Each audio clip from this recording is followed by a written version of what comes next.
because we're going to add this as a browser source. So make sure to click right here and it will copy the widget URL as it shows in the bottom right hand corner. Don't show this to anybody, by the way.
What's up, guys?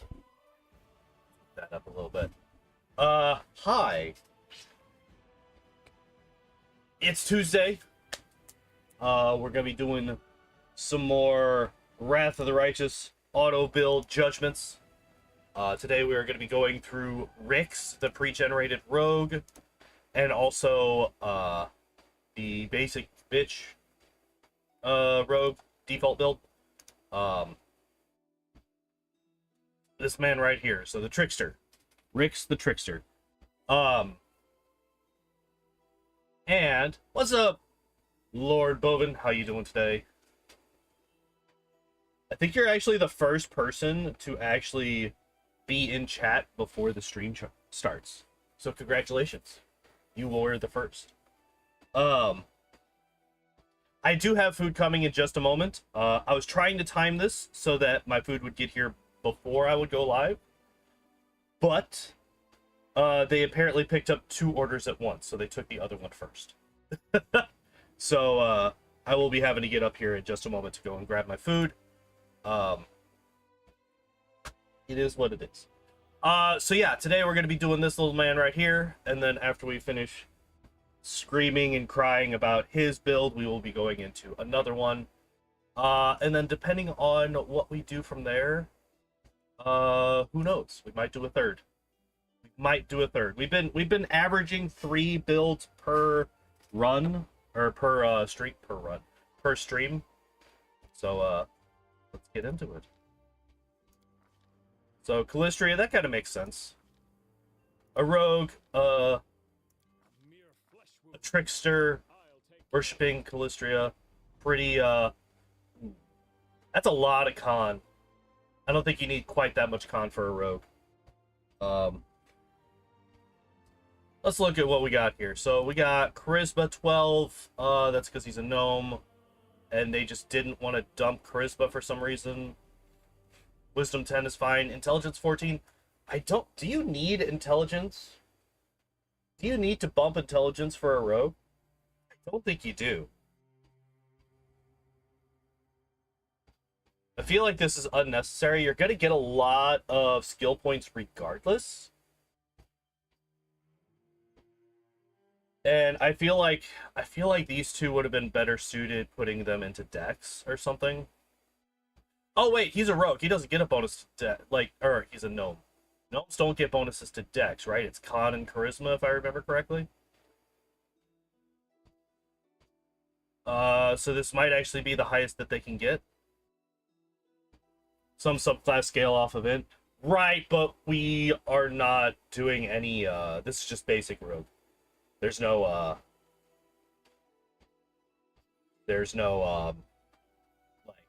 what was it? Eldritch Scion or whatever it is? No, that's the Magus.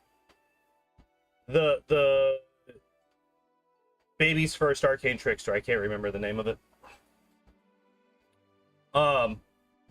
I feel like you probably could have sacrificed some strength here to get some of these other stats up a bit more. You don't really care about strength as a rogue unless you're going thug, obviously, but we are not in this. Let's see, what do we got here? Acrobat as our background. All right, so adds trickery and mobility to the list of her class skills. Don't really need that. Proficient with throwing axes. Don't really need that either.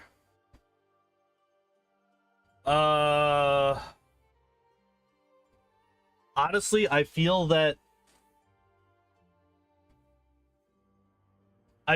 you just shouldn't have. You should just have pickpocket. Like, this is the class that would have pickpocket, wouldn't it? Like, the fact that this is acrobat, not pickpocket, is kind of weird to me.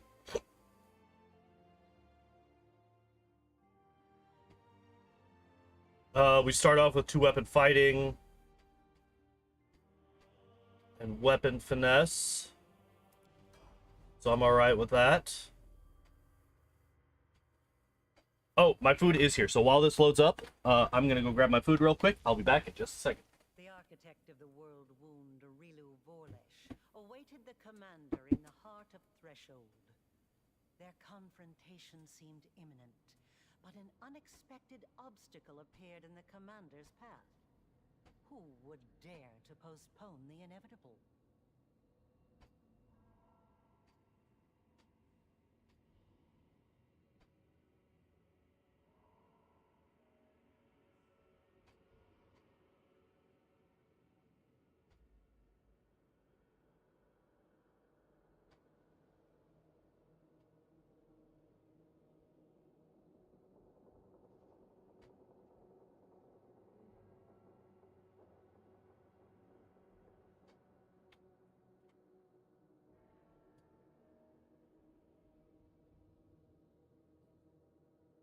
I'm back. Bon appetit. That is the fanciest anybody has ever spoken about McDonald's. Alright. Did they actually give me a straw? They did! The first time in like a week. They've actually given me a straw. Alright.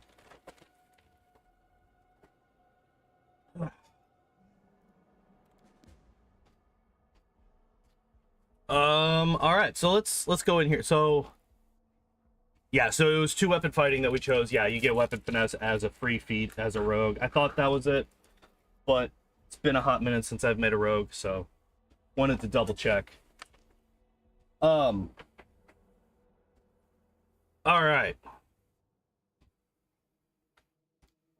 So let's take a look at these skill points: mobility, trickery, stealth, knowledge arcana, knowledge world, and perception. These are all perfectly fine. These are all perfectly fine.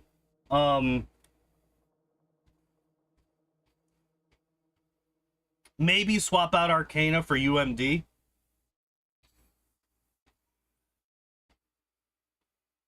Think that's probably a better way to do this. Yeah, because they're small, they get a +4 to fucking stealth. God damn. Does that go up to a +8 if you use reduced person on them? I think it does. But yeah, I think I would swap knowledge arcana for UMD, but it's not that big of a deal. I think this is a perfectly fine skill point use. There's nothing hugely deficient here. I'm okay with this. Canny Observer. I don't know if I'm okay, if I'm super into doubling down on the perception, though.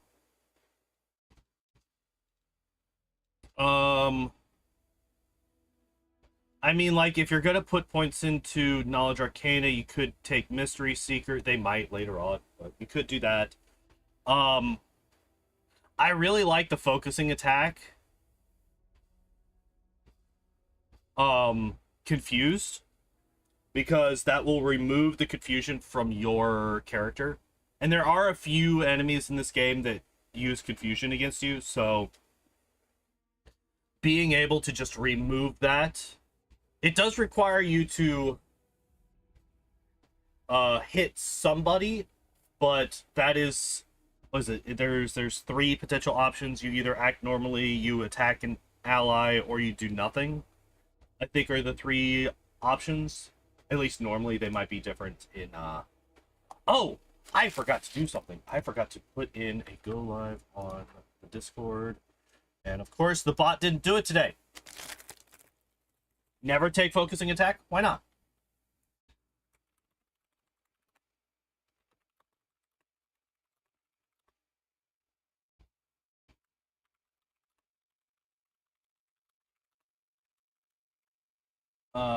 Give me 1 second. Oh, do not want to have that on a thing. Rather not be confused. Yeah, but if you're going to be confused, if you're gonna be confused, it's a really good way to get rid of it, really, really quickly. And since you are, there we go. All right. Since you are a rogue, you're going to be getting a lot of attacks in. So I would much rather the person attack once and then no longer be confused, and then we can stop the attack, as opposed to get a full round attack in on one of our allies.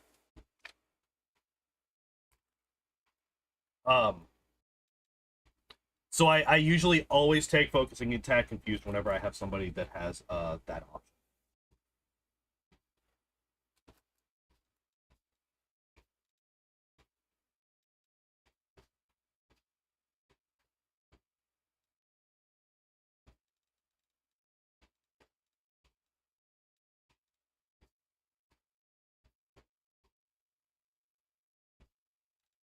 See, like, stuff like this, like unbalancing trick, if there was a way to trigger a trip attack while still getting your attacks in, I would be perfectly fine with this. But the fact that you have to...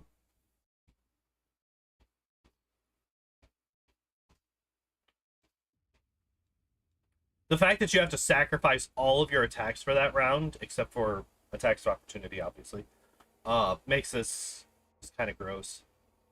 I mean, Candy Observer is fine. Like, the end of this thought process is Candy Observer is fine. There are a couple of things you could go for an extra combat feat. Like I said, focusing attack confused, I'm a huge fan of. Could grab weapon focus. But I don't know what... I'm really curious if they're even going to go for a weapon focus. Well, finesse training at level 3. So I'm really curious. I'm assuming it's going to be daggers, right? Like, that would make sense. Let's find out. Kukri. Interesting.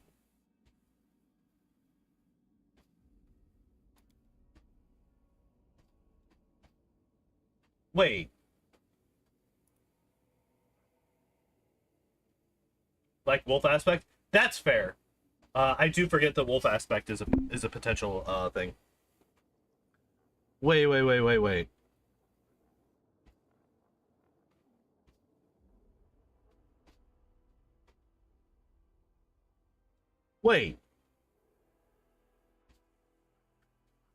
We can't use Kukri, right? Aren't Kukri a exotic weapon?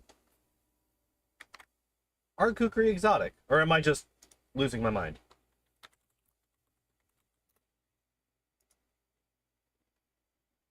No, they're martial. Wait, they're martial. We don't have access to martial weapon proficiency.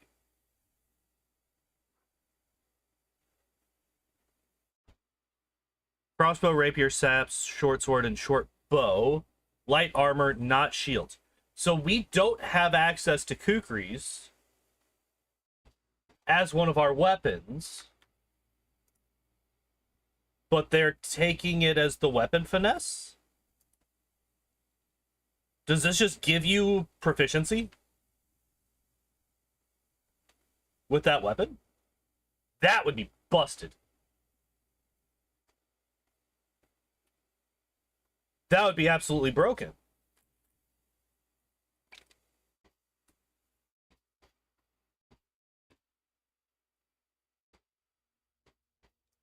What's happening here? Am I missing something?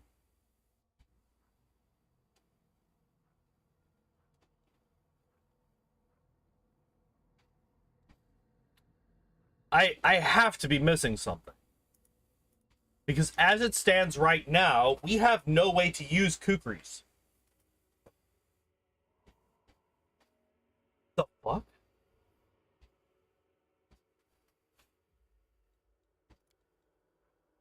I mean, obviously this isn't going to do anything. Okay, that's just really fucking weird.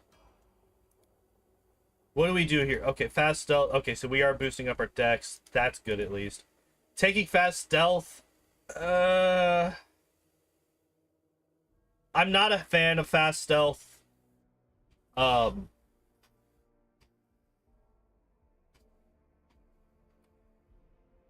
like fast stealth in a tabletop setting is great. Fast stealth in a video game setting, I feel, is has incredibly limited uses.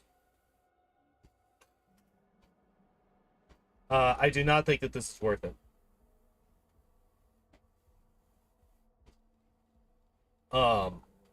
Like I said, focusing attack confused, an extra combat trick, maybe a combat trick to get us martial weapon proficiency potentially. Maybe we could get that so that we could actually use those kukris that we took last level. Hey, Igor! This build is very confusing. Oh, I didn't even mention dodge. I'm okay with dodge. Of all of the defensive feats that you could take, dodge I think is fine. I don't know if I would take it at this point in the game. I don't know if I would take it at this point in the game, because if you've gotten to level 3, you've kind of gotten past like the dangerous part at the very early game. Like level 3 is like late maze, right?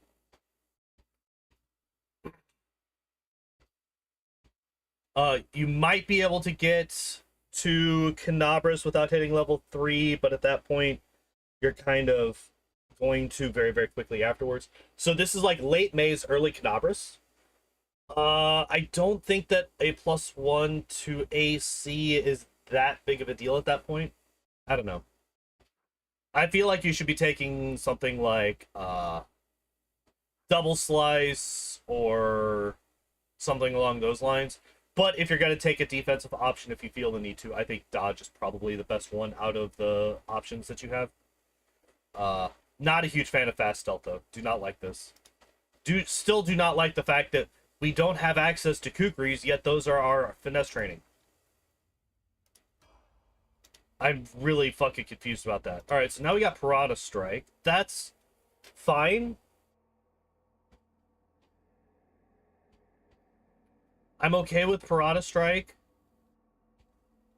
I would like martial weapon proficiency so that we could use our kukris, though.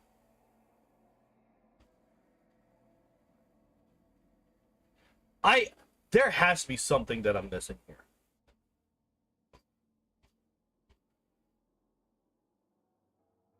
But, like, if you could do this with kukri, could you just do this with, like, an Elven Curve Blade, and then suddenly you have access to that without taking exotic weapon proficiency? Are kukris gnome weapons? No. I don't think so.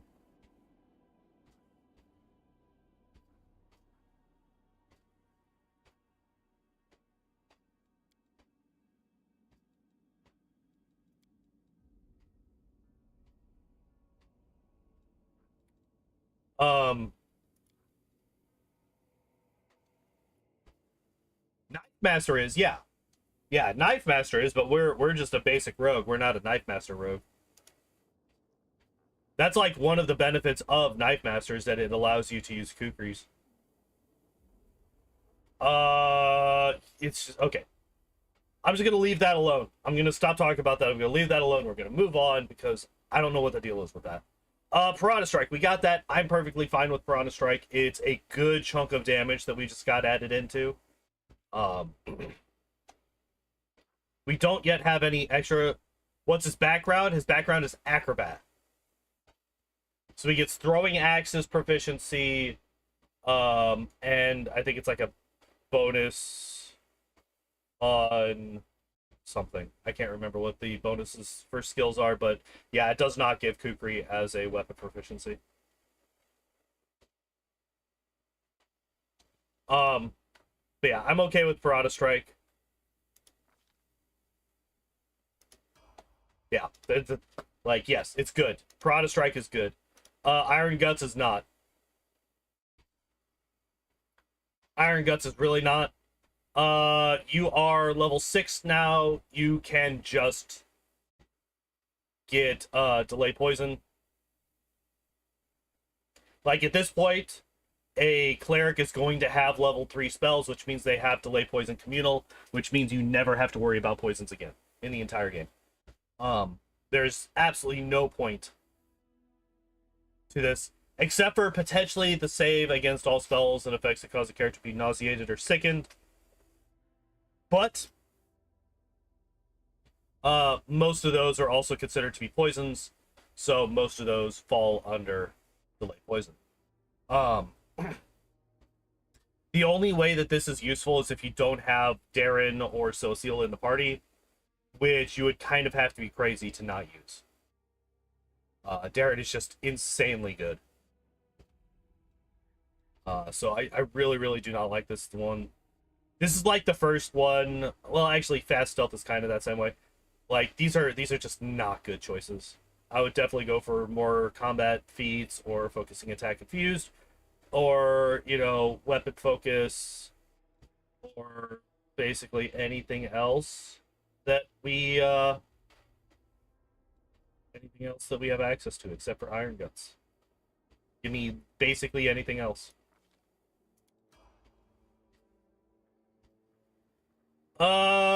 Okay, so we are going to go through the mythic paths for the pre-generated characters because I did it with the sorcerer. So we're going to take a look at what we get here. Bit of fun, makes sense since we're going trickster. Gives you... Wait, is that what it is? Because doesn't trickster give you...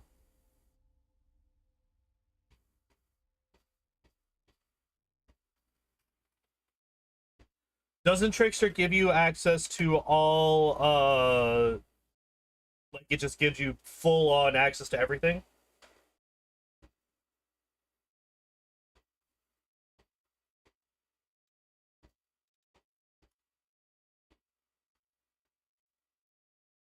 So maybe that's why they're taking Kukris? That's an Azada thing? I could have sworn that they're... Oh, it's... Fuck off!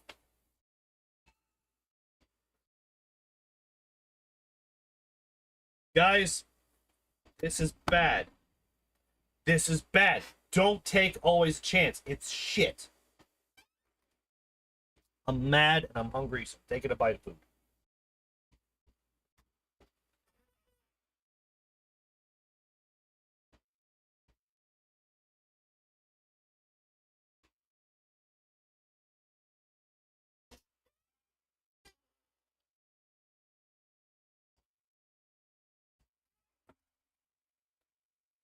This literally only helps if your rolls are so incredible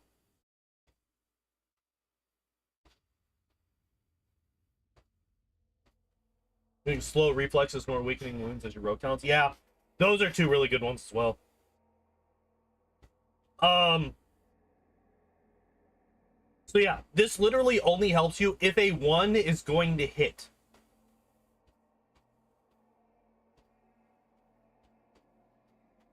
It doesn't help with, like, saves or anything like that.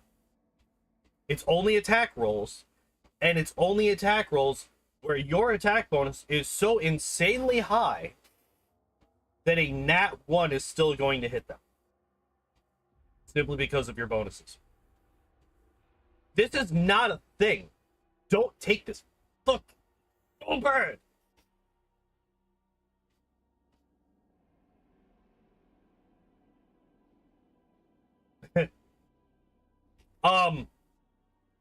Like, actually, if you're a legend, if you're going legend, this might be useful. If you're going full BAB legend, this might be good, because legend has such an insanely high attack bonus once they get up to those super high levels that a nat 1 is likely to hit a lot of the time. However, this one's not doing that. So don't do that. Don't take always a chance.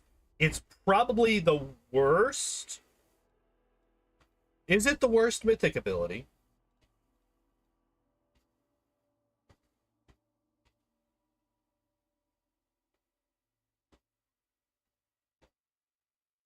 I don't know, Enforced Vigor might actually be worse.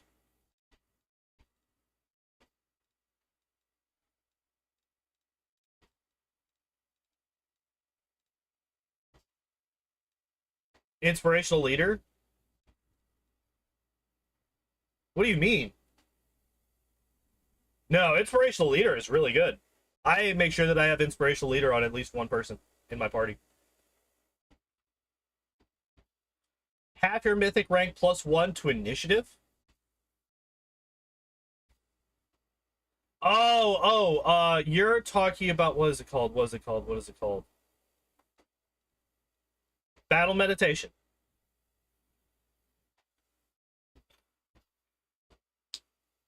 Yeah.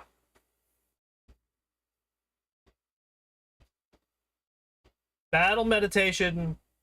Well, I don't know, because even Battle Meditation allows, it has some benefit.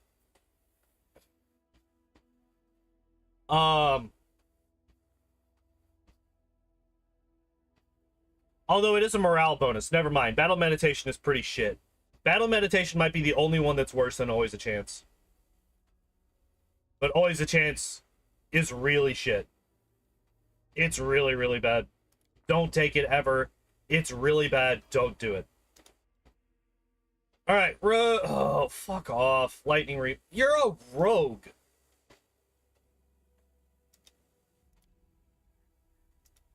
You're a rogue. Look at this. So before Lightning Reflexes, our reflex save is already almost double our next highest save. Let's get Lightning Reflexes to just double dip into that even more. Don't fucking... Oh my god. Alright. This build's kind of going off the rails. I'm not... No. Weapon Finesse Mythic.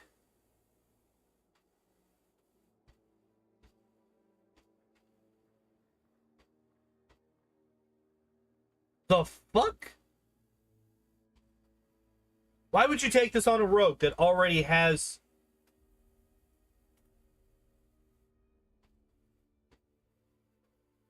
Why would you take this on a rogue? Rogue already has the whatever the fuck. The one that we took Kukri for that we can't use because we can't use Kukris. Why would you take Weapon Finesse Mythic on a rogue? Why would you do that? Why would you do this?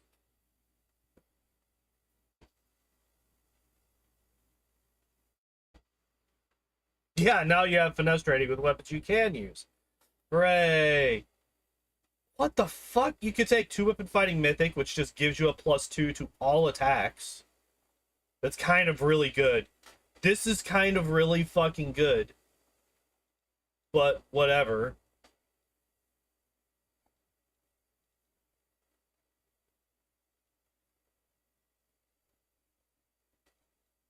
Mythic Sneak Attacker, Piranha Strike Mythic.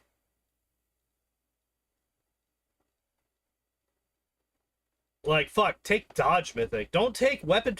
Don't take a Mythic feat that does something that you already get for free in your... Because, like, this basically makes all finesse training for the rest of the build to be completely useless. This invalidates an entire section of your class. There's no point in taking this because we get this from another source for free anyway. This makes me mad. This makes me mad. This is really stupid. Jump up. Oh my god. Okay. When you get up after being prone, you don't provoke attacks of opportunity. How often do you get knocked prone in this game? Like, legitimately. How often do you get knocked prone in this game? This isn't Kingmaker, where they have 17 billion wolves that trip you constantly. How often do you actually get knocked down in this game? Almost never, I want to say. I want to say the answer is almost never. So we are taking a rogue talent for an extreme edge case after taking a rogue talent for nothing, after taking a rogue talent for an extreme edge case.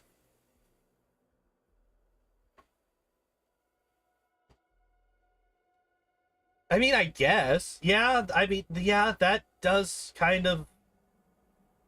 Yeah, I guess, Igor. I hate it, though.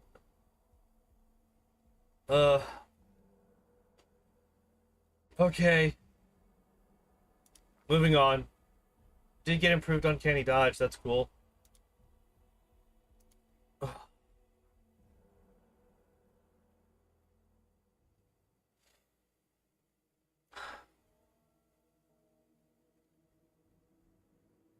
So I can see this shit build dying a lot. Yeah, that's fair.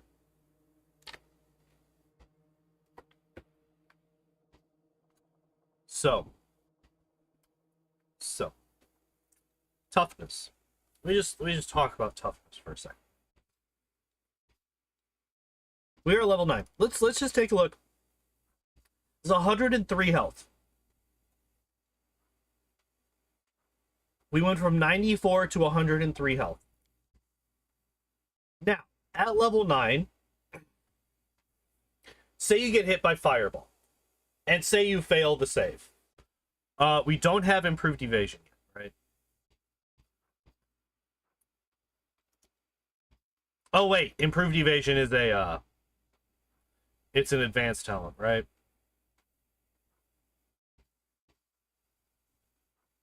Yeah. Okay. So we don't have improved evasion. So we're still taking full damage on a failed reflex save. So say we roll a nat 1 on a reflex save, because it always a chance doesn't fuck with reflex saves. I also bet they're not. I don't know, they might. If we get hit by a fireball at this point in time. If we get hit by a fireball at this point in time, taking 9d6 damage. 9d6. So if we take the average, let's round it down to 3, right? 9 times 3 is 27. So that's 27 damage. If we get hit by 4 fireballs, we're dead. If we got hit by 4 fireballs before, we were dead. So, like, and if we're getting hit by enemies, that 9 health is not going to help. That 9 health is not going to help. What would help? Things like outflank. Things like martial weapon proficiency, so we can get those kukris in use, finally. Improved 2-weapon fighting. Double slice. Anything to kill the person before they can do damage to you. That's the whole point of a rogue. The point of a rogue is you kill them before they have a chance to do anything. And yet, we're taking all these defensive feats. We've only taken 2 offensive feats. We've got 2-weapon fighting and Parada Strike. Everything else has been defense. Everything else has been defense. Jump up, Iron Guts, Fast Stealth. None of these help our offensive ability. Now, to be fair, most rogue talents don't help with your offense.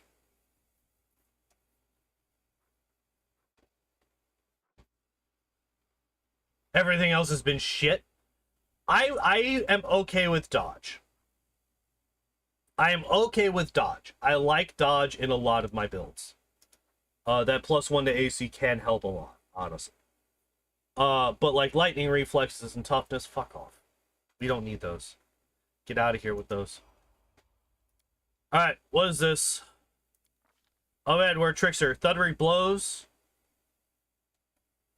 Well, considering the fact that we've had nothing that helps us boost our attack, I would say that Thundering Blows is probably pretty good because we're going to be missing a fucking lot.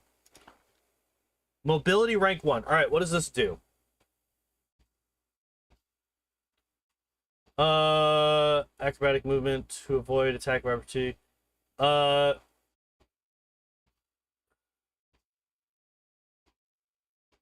okay, so we get to move faster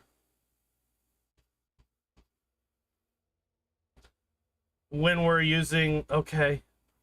I mean, I guess you could just turn that on and then you're just constantly moving at 1.5 times speed. That's actually pretty alright. Vanish, Grease, and Feather Step. I'm okay with Vanish. I'm okay with Grease. Actually, Feather Step. Actually, these work together really well. Feather Step and Grease, because you're not getting fucked up by your own Grease spell.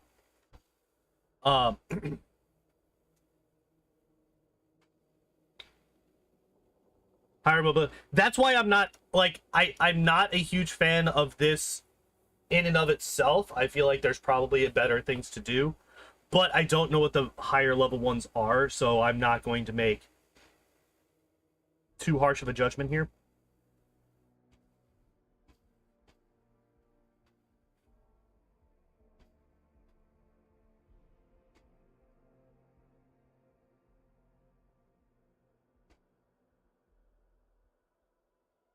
Oh, that's actually really good. I'm perfectly fine with these spells.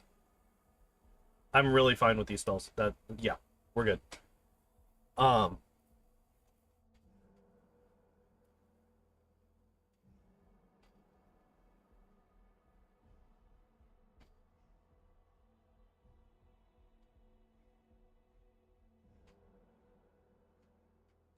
So weird. All right. Rogue. Hey, we finally did a thing. Can't make it. Wait.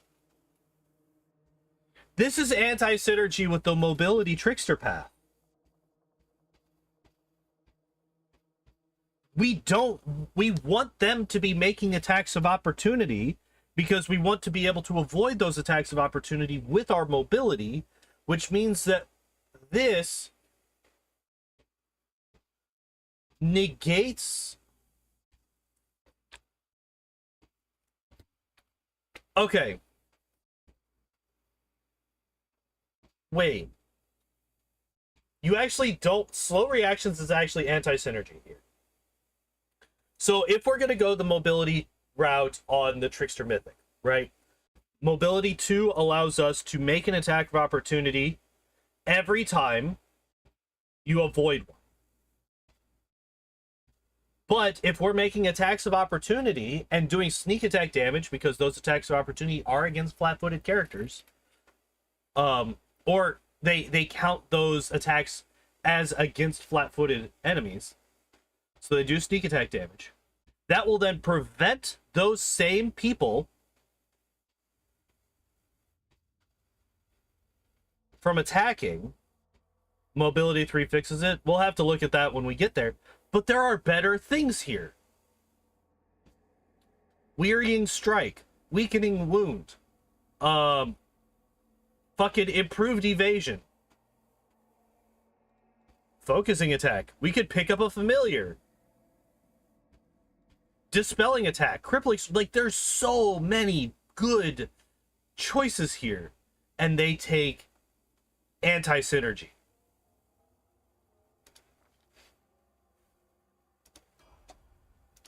We'll see. We'll see how it goes. All right, so we get combat mobility.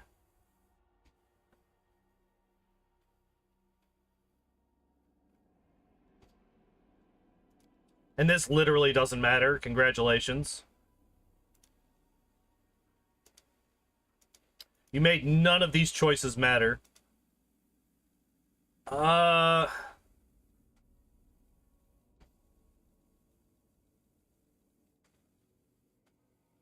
feel like combat reflexes. I almost said combat expertise. I feel like combat reflexes would be better.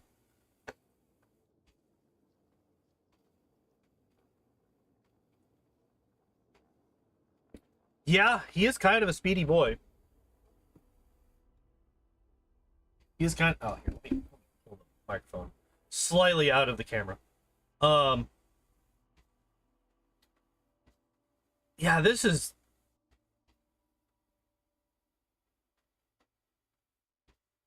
Fucking, I guess. I guess. Isn't this... Don't you need this for that? Yeah. You need dodge for combat mobility. Like, yeah, this build is designed around provoking attacks of opportunity to get counters, but we only have one counter per round now because we still don't have combat reflexes. And then, like I said, finesse training dagger doesn't fucking mean anything because we already have weapon finesse mythic because reasons. Alright, what do we got? Destiny Beyond Birth. What does that allow? What is that? Trickery 1. Magical effects do not differ much from magical traps. Tap a trickery check to dispel any effects on target or on the ground. Treat this as a dispel magic spell, only with caster level replaced by a trickery skill check with a -10 penalty.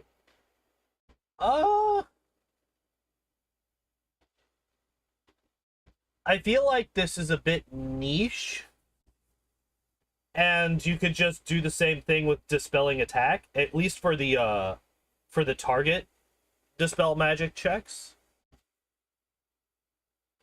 I would much prefer to just use dispelling attack instead of this.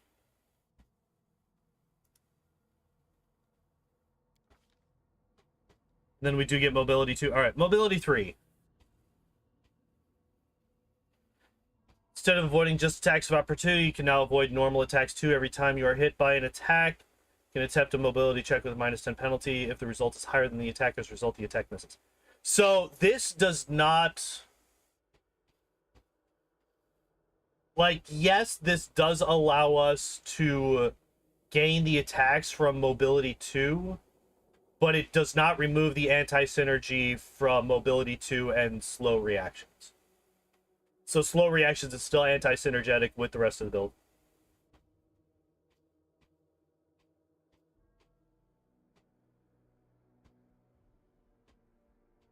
But like, even still, you have to choose this over doing damage. Like trickery rank 1, you have to choose this. Like, this requires a very specific playstyle. And so, kind of a like the mobility trickster playstyle is kind of oh god, what's the word I'm looking for? Counterintuitive for a newer player, right? Because like the whole like if you know anything about Pathfinder, you know you don't want to run around in melee because you're going to be provoking a lot of attacks. So a lot of people that have played the tabletop are going to avoid doing that. And that's kind of what this build is built around, is just running around in melee, provoking a bunch of attacks of opportunity, and then getting attacks of opportunity yourself. Except for the fact that we still don't have more than one attack of opportunity per round. Hypnotism. I kind of would have preferred, like, Expeditious Retreat, or maybe even Reduced Person.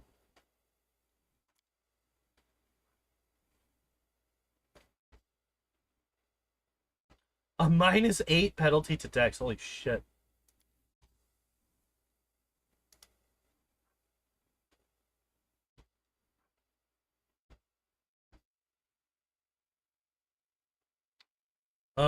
Must make a fort save every second. Okay. Alright. Mirror image and blur, I'm perfectly fine with. Cat's Grace, I would also accept.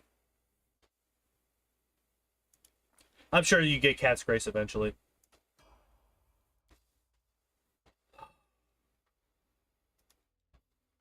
Still boosting up our decks. Still doing all this stuff. Double debilitation. I mean, this is fine, I guess. Still prefer crippling strike or dispelling attack. Improved evasion. Yeah, it's fine.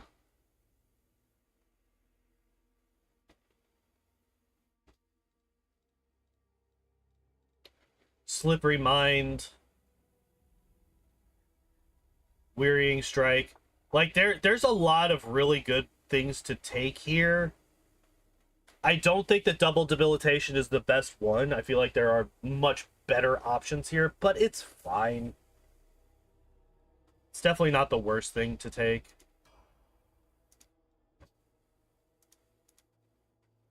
Oh, hey, look at that. 2-weapon fighting. We finally got it.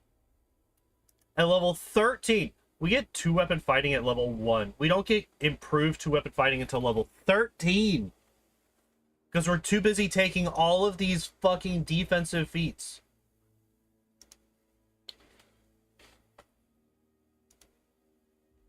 We still don't have double slice, by the way.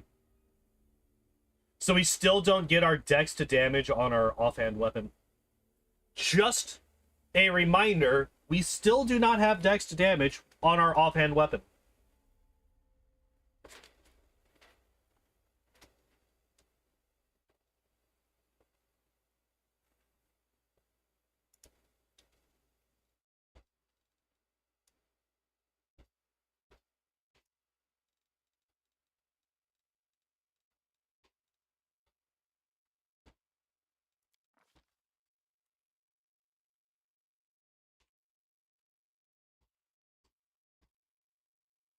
This is insane. Oh, I meant to check a thing there. All right, we could do that here. What does opportunist do? I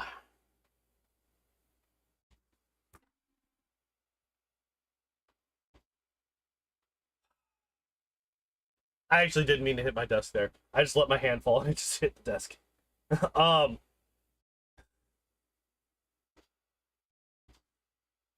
This is yet another trigger for an attack of opportunity while we only have one attack of opportunity per round.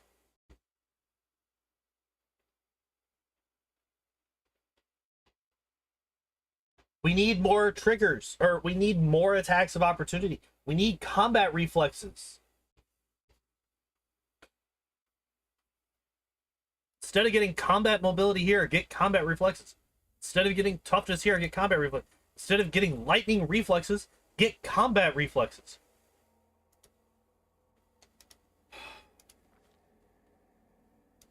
Ever Ready would help a little bit, but I still don't think it's enough, because that's still only +2.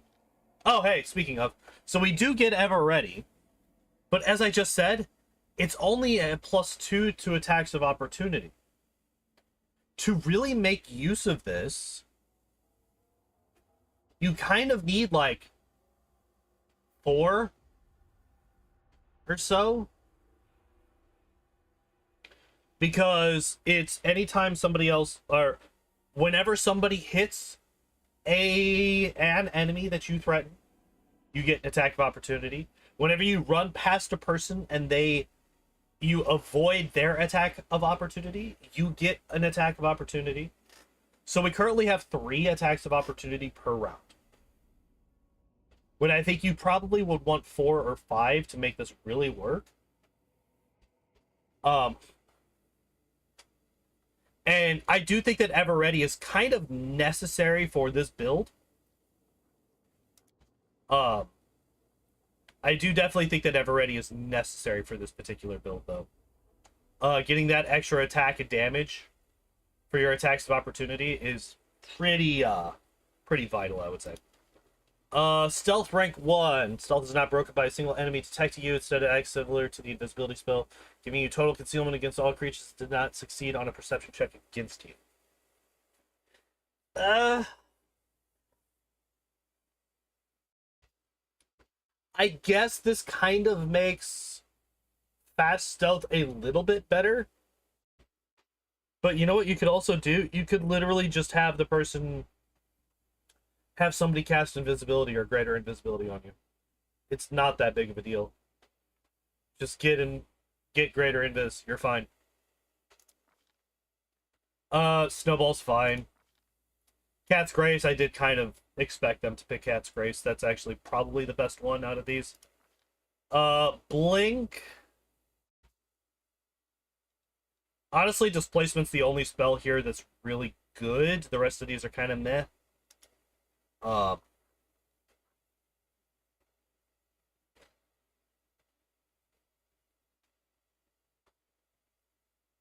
this is also good.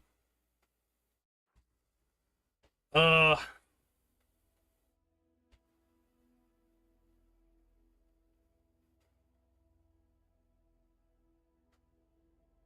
oh, kind of gross. Blast of coins. Creatures in the area take 2d6 points of bludgeoning damage. Okay.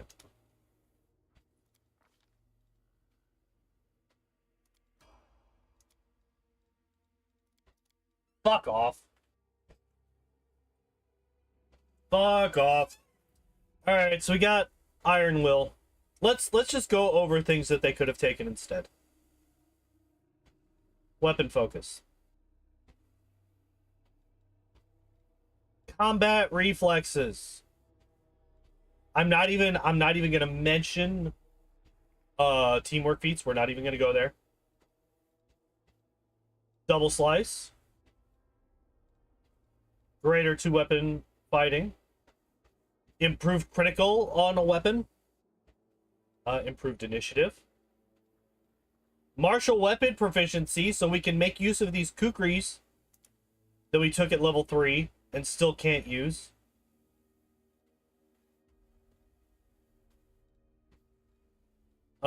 Stealthy. Yo, Matt! I have some bad news. We're not going to be seeing any of those today. Yeah, any of those. You know what? Fuck it. Scribe Scrolls. We could have taken Scribe Scrolls. I would have preferred that over Iron Will. Because fuck that. Ah! Why is the Rogue so focused on defense? There's no offense. There's no offense in this entire fucking build. It's ridiculous. I get... Okay, let's try to steel man this build a bit.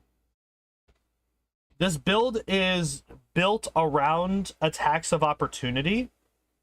As such, getting extra attacks based off of our offhand is not that important.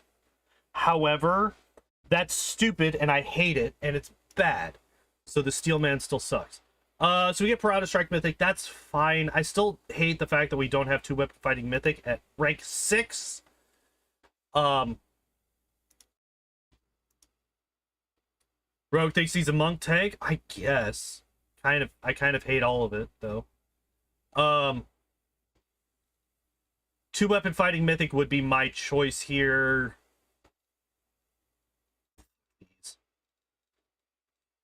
Parada Strike Mythic isn't terrible. It does boost up the damage that we're getting. It's just a flat-out increase in damage. And it gets to be quite a massive increase in damage. As the build continues. As we continue to level up. But definitely 2-weapon fighting Mythic would have been my choice. See invisibility. I guess. What do we get at rank 2?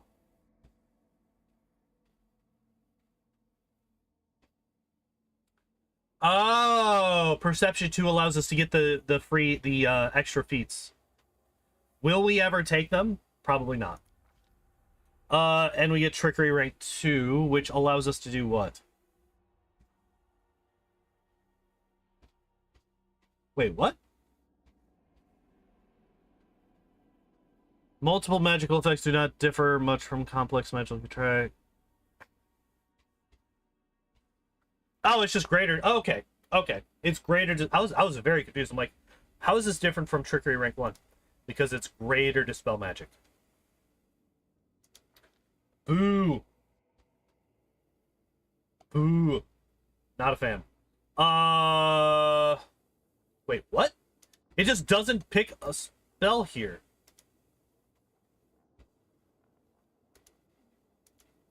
All right. Well, we're gonna exit out because that fucks up the auto build. We're just gonna do that instead. Um, no, why would you do this? Why would you do this?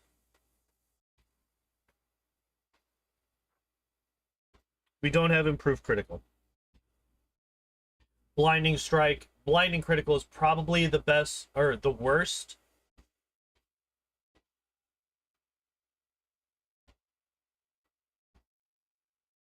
Get crippling strike. Get dispelling attack. Get a familiar. Get focusing attack confused. Get improved evasion. Get slippery mind. Get wearying strike. Get weakening wound. All of these are possible. Do not get blinding strike. Blinding critical is really bad in this game because every major enemy that you're fighting is going to have an insanely high fort save. I hate it. I hate it. I hate it. It's bad. It's bad. All right, Mythic rank 6. What do we got? Last Stand. I'm okay with Last Stand. I'm okay with Last Stand. Although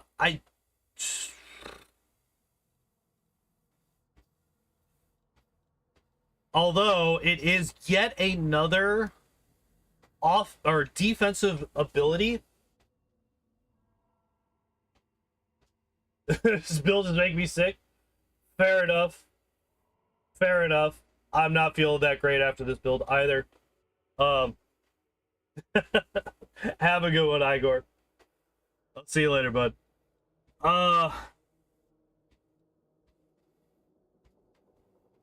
Yeah, I went to Brock a bit early on the Zapdos run. Yeah. It could have very easily been a 0-death run, but that's what I get for being impatient. Yeah, this is yet another defensive option that we've taken. Take something like the... Oh, well, not the bigger they are. What could we take here?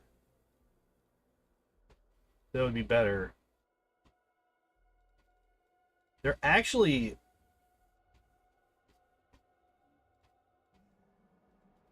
Could take something like Leading Strike,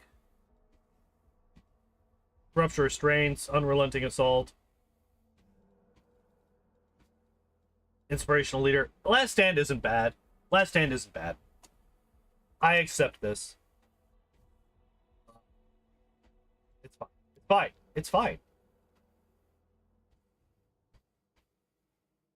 It's fine. Just confirms Charizard's best fire flying. Yeah.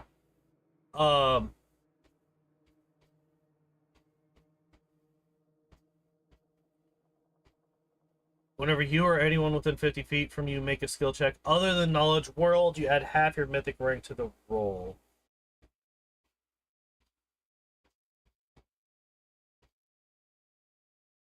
That's fine. I'm okay with that. I'm okay with that. What other options do we have?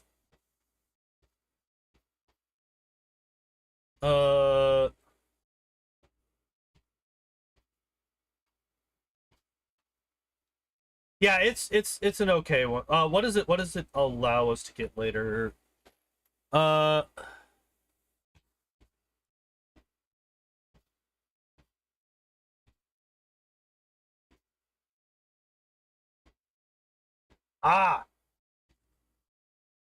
Okay, so Knowledge World rank 2 is actually pretty good.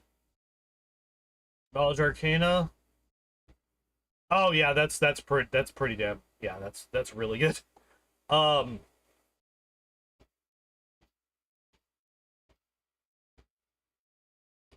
Cast level of all abilities from magical items using increased by your mythic rank. That's actually really good. Finding a random potion or random scroll and enough food to cook a common meal that will give some benefits to all your companions. Okay. Any negative conditions affecting the target. That's actually really interesting. And then, yeah, the persuasion ones. The persuasion ones are really good, too. All right. But yeah, Knowledge World is fine. I think the Knowledge World 2 is the better of the both. All right, and then we get Mobility rank 3. All right.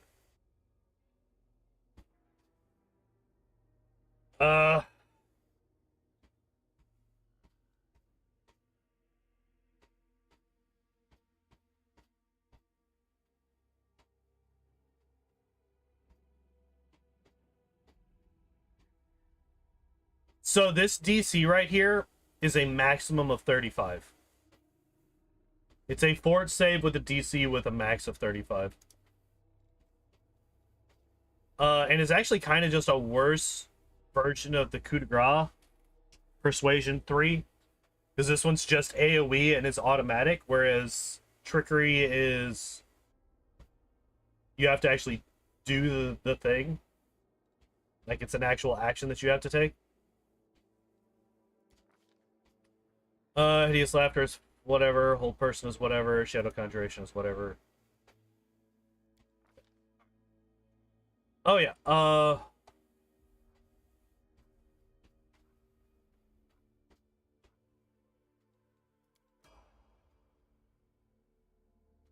Tips.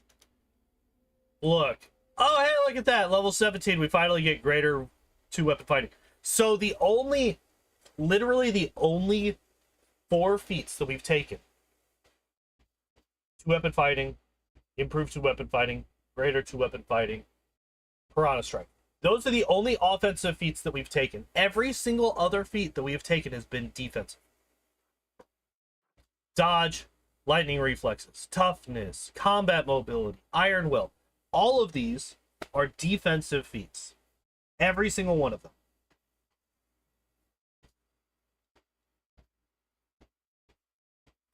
It's insane.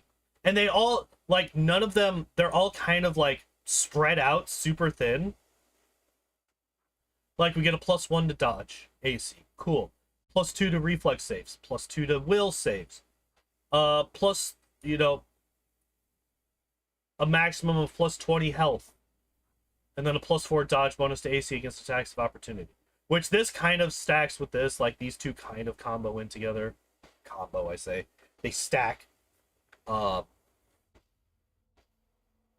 combat mobility does kind of help with the, it does kind of help with the, like, the moving through the combat and provoking attacks of opportunity and all that stuff that this build does. So there is some synergy there, but my god. Alright, what do we got? Mythic Sneak Attacker. Hey, we still don't have 2-weapon fighting Mythic, though. And then there's the... Yep. So, one of the last ones that we get is the Knowledge Arcana, which would have helped us so much more had we just taken it early. But it's fine.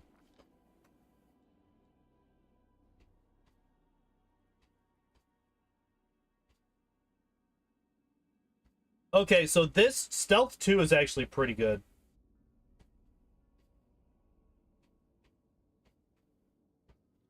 I'm actually perfectly fine with stealth, like going up to Stealth 2, because this just gives you basically permanent greater in this. And I'm okay with that.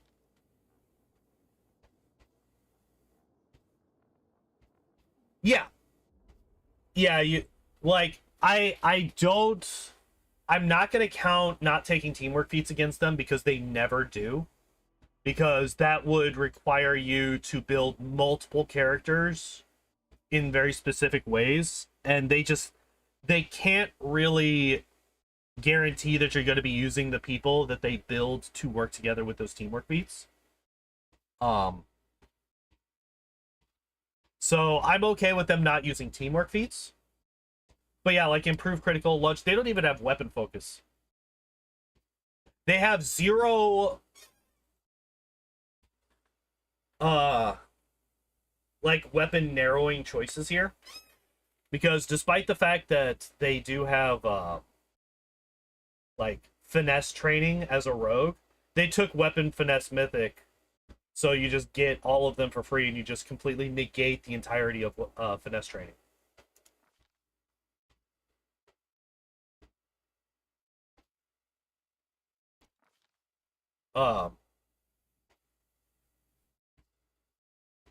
Nope. Cat's Grace Mass is fine. Phantasmal Putrefaction is whatever. Alright. Mythic rank 8. What do we get? Unrelenting Assault. I guess that's fine. Again, like, I don't know. Like, the thing is, as a melee character, there's not really a whole lot of the... I mean, I guess you could take abundant casting. So we do have a lot of spells.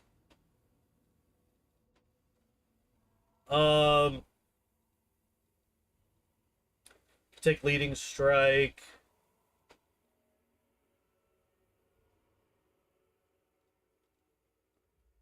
Rupture restraints. As focused on defense as they are, I'm surprised they haven't taken rupture restraints, honestly. I guess this is fine. I guess that's fine. Infused magic device. Okay. Perception rank 2. So there's the... Are they actually going to make use of this? Here's the question. Are they actually going to make use of this? I don't think they are.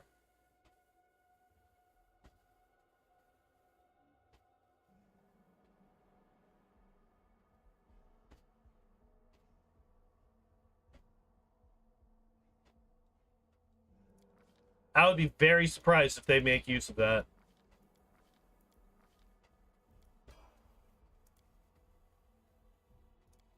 Oh, hey, they got... Okay. This one I'm fine with. I really, really like Dispelling Attack, especially as you get into the later game, and a lot of the enemies have just buffs on them. Like, a lot of enemies will come in with, like, mage armor or blur or mirror image. So Dispelling Attack can actually help a lot with just dealing with those guys. I am perfectly fine with this ability. For once they get it right. Oh, fuck off. They made one good decision. And then finesse training doesn't matter. Like, they... Okay, cool. Congratulations, you got the full set.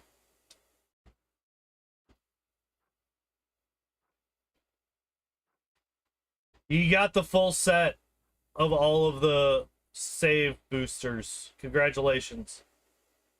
I still can't believe they took fucking lightning reflexes on a rogue.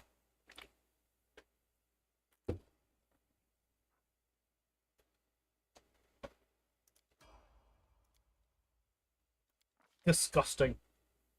Oh my god! As rank 10. At rank 10, they finally get 2-weapon fighting mythic.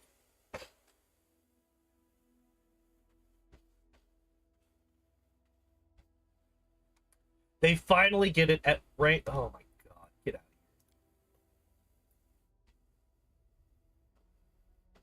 of here. Whatever, we don't even have anything. Fuck off, really? Of all of the ones that you could have taken, you take this one. You could have taken this one to give yourself spell resistance, which could be like spell resistance 50. Because you could get your stealth rank, you could get your stealth skill up really fucking high. Especially as a gnome, who's already a small character, who already comes with a natural +4 to stealth just because of their size. And if you get that even smaller with, like, what's the spell? I can't remember.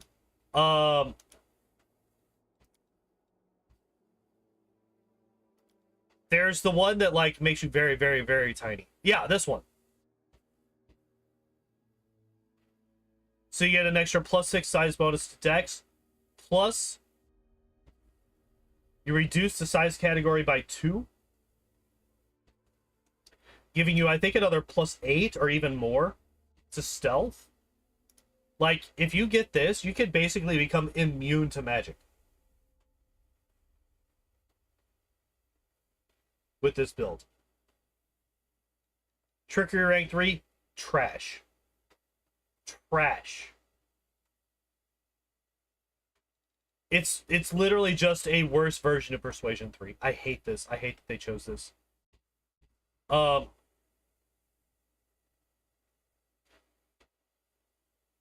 that's kind of meh. That's kind of not great.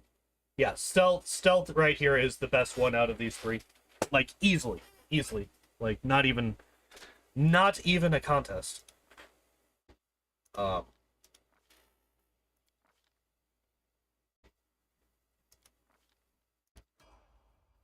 right, let's see what we get. Oh, we get it. Okay. All right, sure. I mean, I guess because we are.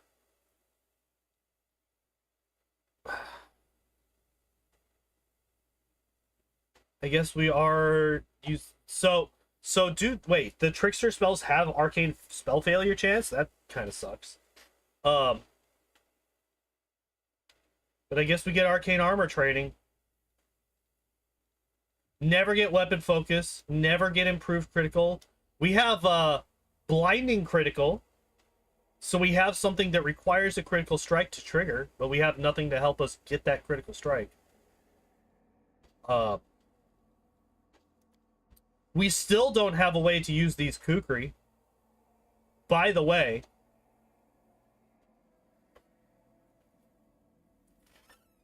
yeah, like, that's another thing. Like, with the amount of decks that we have right here, +6, I mean, this is before you get any buffs on, so this is without a belt or anything like that. So, that's a +9. If you have infinitesimal proportions on, that's another +6.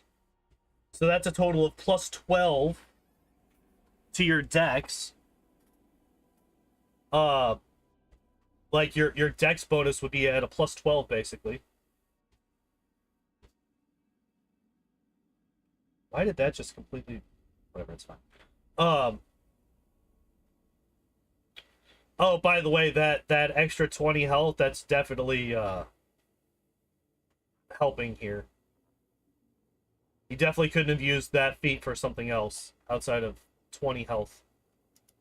So happy that that's a thing.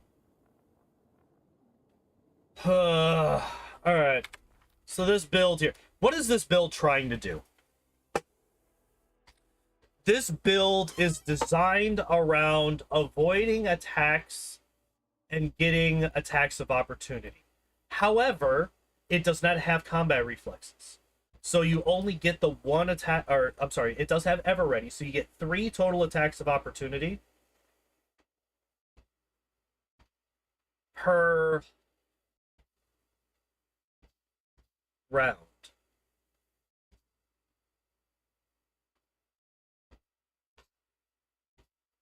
I can't believe that they took Kukri as the first one. I can't believe that they took Kukri as their first finesse training, because we can't use them.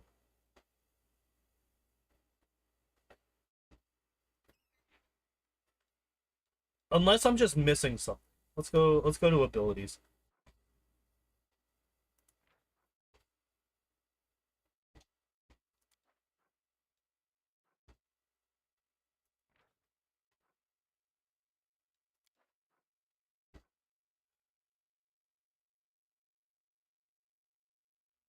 Rogue don't get martial. Nope. Simple with a couple of bonuses. So there are simple weapons with crossbow, rapier, sap, short sword, and short bow added in. They are not martial. Yet Kukri, which is a martial weapon, is the first weapon group that we get finesse training with. And we never get anything that allows us to use them.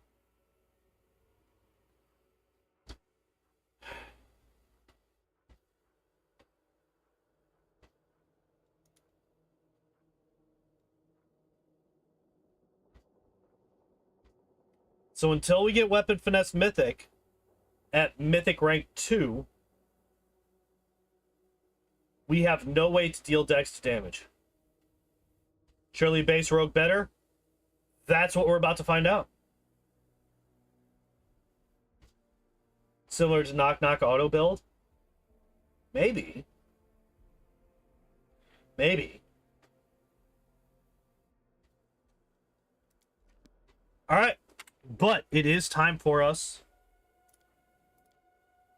to find out how the base rogue works. So that was Rix. That was Rix. It's pretty trash. I kind of hate it. I kind of despise it. It's kind of terrible in every way. Custom character. That doesn't matter. Rogue. Use recommended build. Asimar. As per usual. Plume Kith, so Dex and Wisdom. Interesting. +2 racial on mobility and athletics, and can use the invisibility spell once per day. Alright. We did it! We did it! They took Pickpocket! Oh my god, ladies and gentlemen. We won the video game. We won the video game. They finally picked a good... They finally picked a good background. Okay. Whoa. Interesting. So they do drop strength. They go dex all the way to 20. I don't know if I would have gone all the way to 20. I might have stopped at 19 so that you can get it to a even number at the end, because I know for a fact what they're gonna do. Well, they don't have any odd number here to even out, but even if they did, they're not gonna use it unless it's dex. So what I would have done is I would have left dex at 19 and then put all 5 points into dex. The way that it is right now with 20, they're still gonna put all 5 points in dex. It's just that last point is gonna be wasted. So we do have an ability score point here that is wasted. It's a bit unfortunate, but what are you gonna fucking do? Alright, what do we got here? Ooh, interesting. Okay. So we get mobility, trickery, stealth. We don't get knowledge, arcana, or world. We get lore, nature, which is weird.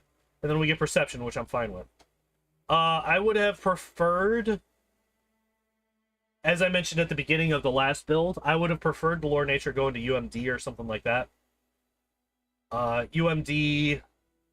maybe knowledge, world, athletics. Probably not athletics because we have a negative strength score, but you know, it could be useful potentially. We do start off with 2-weapon fighting, which is fine. Follow if you dare.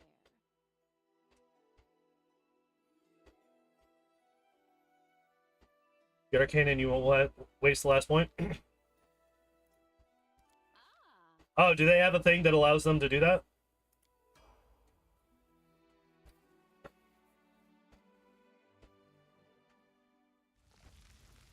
I don't really know much about Trickster. That's one of the paths that I never really looked at. I know that it's really, really good, but I've just never looked at it. We are not going to be dealing with mythic ranks this time around, though. Because there is no mythic auto builds for these characters. Short sword... Of all of the options that you have available, I don't think that you should be focusing on short sword. I would be going... Short sword is not a light weapon, right?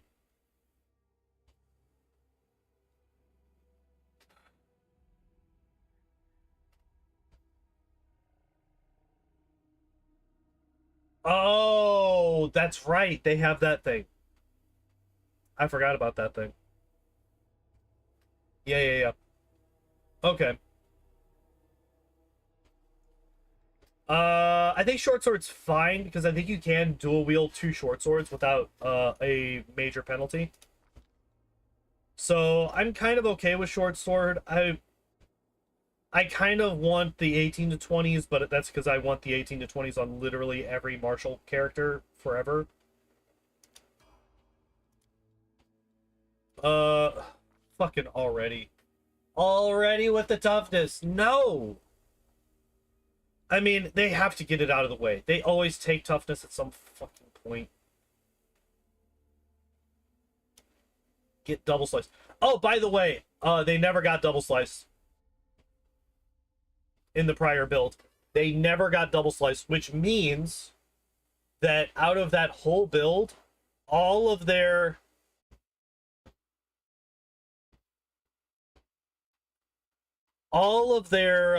offhand weapon attacks were not doing dex to damage.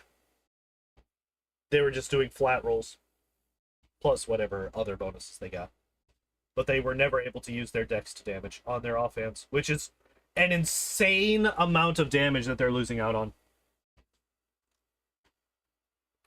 Like, double slice is probably the single biggest damage dealing feat that you can take for a dual wielding character.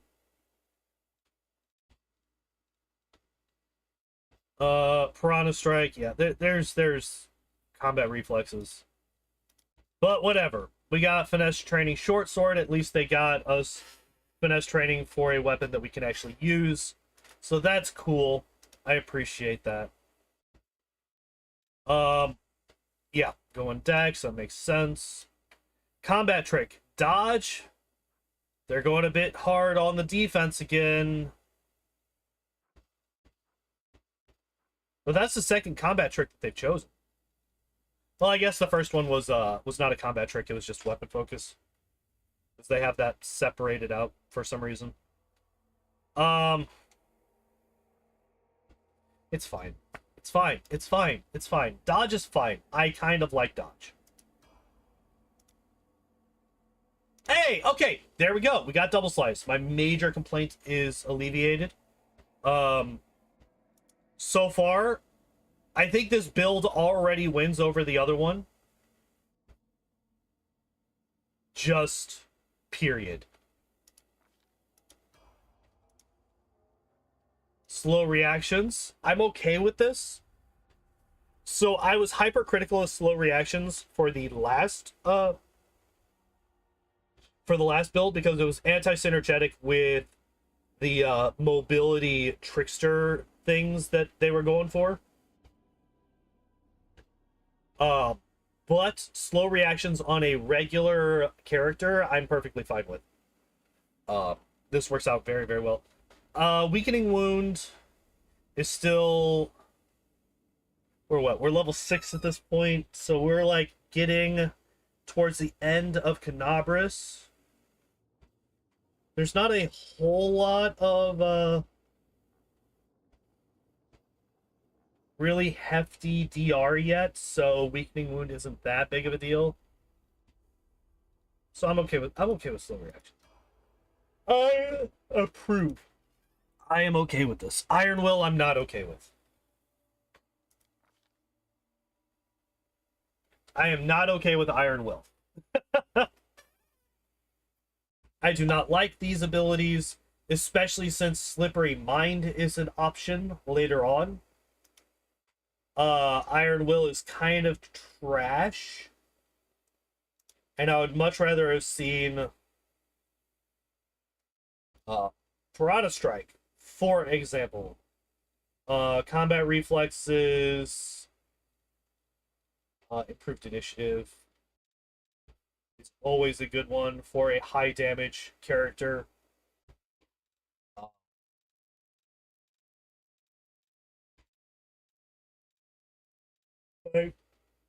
As of right now, those are like the three major ones: improved initiative, combat reflexes, or just Piranha Strike. But of the three save boosting feats, I'm most okay with Iron Will, because we really don't want this guy to be like confused or anything like that. Also, I just realized just how dark my camera is. I'm gonna need to get a light in here. By the way, I moved where I stream from. I'm now in my bedroom. I'm not in the living room anymore. This allows me to keep quite a bit cooler because I can focus on just keeping one room cool instead of the whole fucking house, which helps a lot. But I did forget to bring my light in from where I was, so I'm gonna have to deal with that at some point. Fast stealth. Okay, I mentioned this. So they took this in the last build too. I have the same complaints here as I did in the last one. Although in the last one, that fast stealth actually did get kind of justified, because they took 2 of the 3 stealth mythic tricks, which basically means that whenever you're in stealth, you have greater invisibility, which is really fucking good. In this, though, without that mythic, focusing attack infused, weakening wound, another combat feat, any of those would have been fine. Canny observer, even. Get a boost to that perception. Because eventually your rogue is going to be the best person that you have for perception, eventually. Because of trap finding. So you might as well make them full on. Oh my god, really?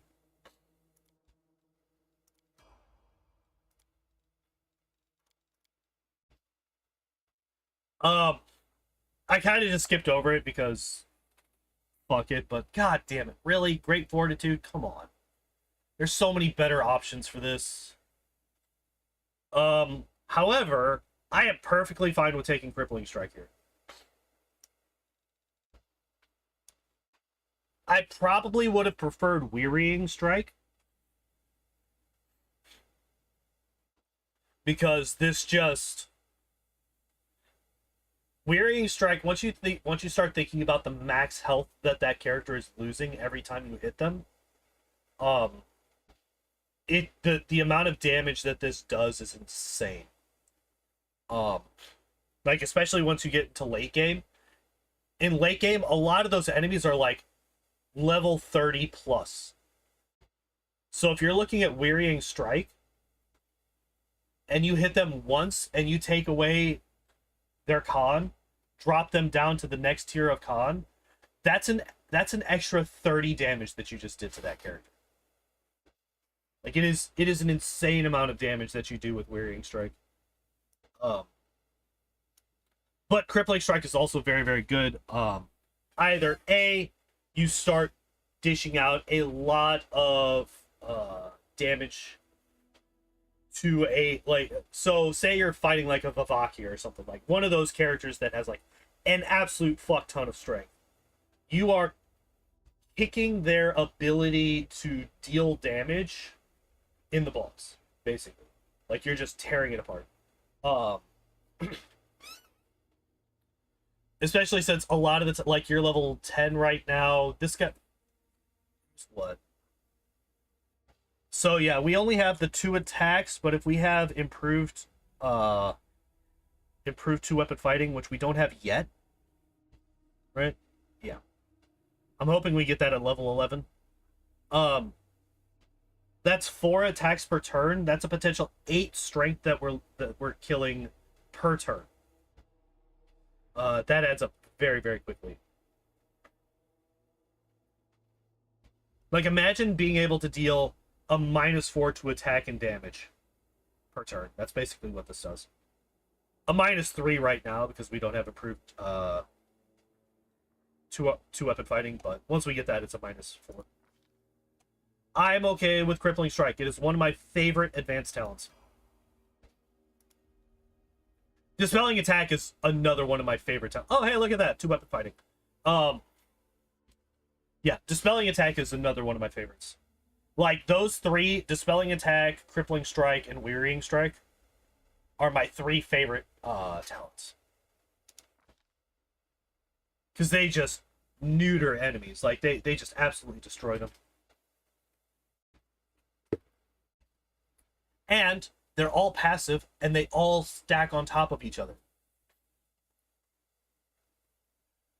So you don't have to micromanage your character to do anything special. Finesse training punching dagger. I don't think I would have gone with punching dagger. I probably would have gone with dagger. Or rapier. We don't have martial weapon proficiency, so I wouldn't go for kukri, but if we did, I would. Kukris are really good. And there are some very good kukris in this game. Oh, hey, look at that. I was not expecting this. We got improved evasion. That is another very... If you're going to go for a defensive one, I think improved evasion is probably the best one out of the rogue talents. Is there even any good punching daggers? Let's find out.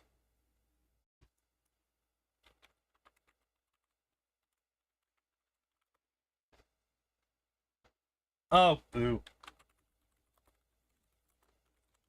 Let's find out. Punching daggers. +5 shock agile dagger grants its ability to cast harm once per day. Is a 15th level cleric. +3 brilliant energy punching dagger. You gonna come over and say hi, kitten? Come on. Come on.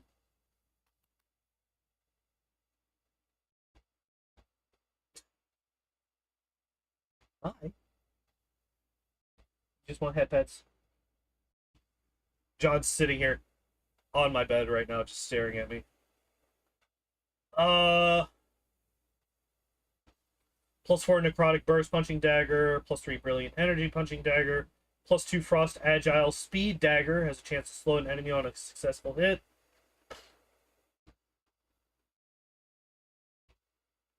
+3 punching dagger.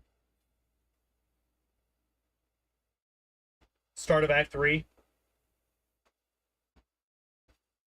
Kinda. Yeah, there we go. +3 punching dagger increases the save DC against the assassin's death attack ability by 2. When the wielder, this dagger lands a first sneak attack against a new enemy. Target must pass a reflex saving throw, DC 23, or become vulnerable to piercing damage for 1d3 rounds. If the sneak attack was assassin's death attack, saving throw is increased by 2. So. We have a kitten. +4 ultrasound punching dagger lands a hit on a flat-footed or helpless target. Target suffers additional 2d6 sonic damage. +4 caustic punching dagger grants splitter +10 competence bonus on trickery skill checks. One of the successfully disarmed trap. +4 bonus on damage rolls for 5 minutes. Multiple applications of this effect do not stack, but extend the effect's duration. Alright, that's actually pretty good. This is a flat +4 damage bonus. And it's untyped, so it stacks with everything. +4 nullifying punching dagger lands a hit on a flat-footed or helpless target. Target loses all spell resistance for 1d4 rounds. That's actually pretty good.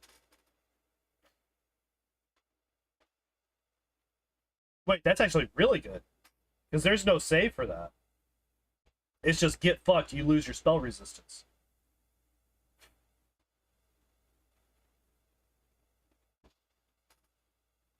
+3 ghost touch, heartseeker. Oh, that's just Finian. +1 ghost touch punching dagger lands a sneak attack, deals an additional 2d6 of piercing damage, which also multiplies on a critical hit. So there is actually a couple of pretty good ones.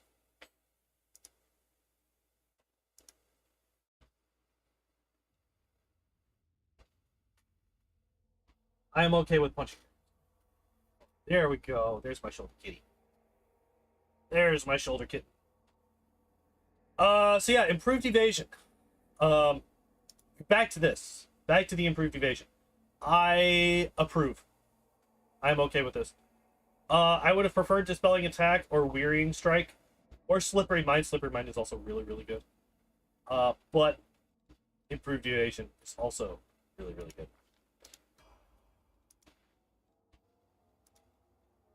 Gross. Since we already have weapon focus on short sword, I would like to see improved critical short sword. The fact that we still don't have Piranha Strike is also kind of gross. We're level 13 as a as a rogue, we should have Piranha Strike at this point.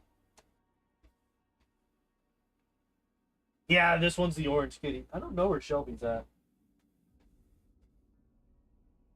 She's off in the outside lands. She's not currently in the room with us. But yeah, this is John. He's my orange kitty. He's a good boy.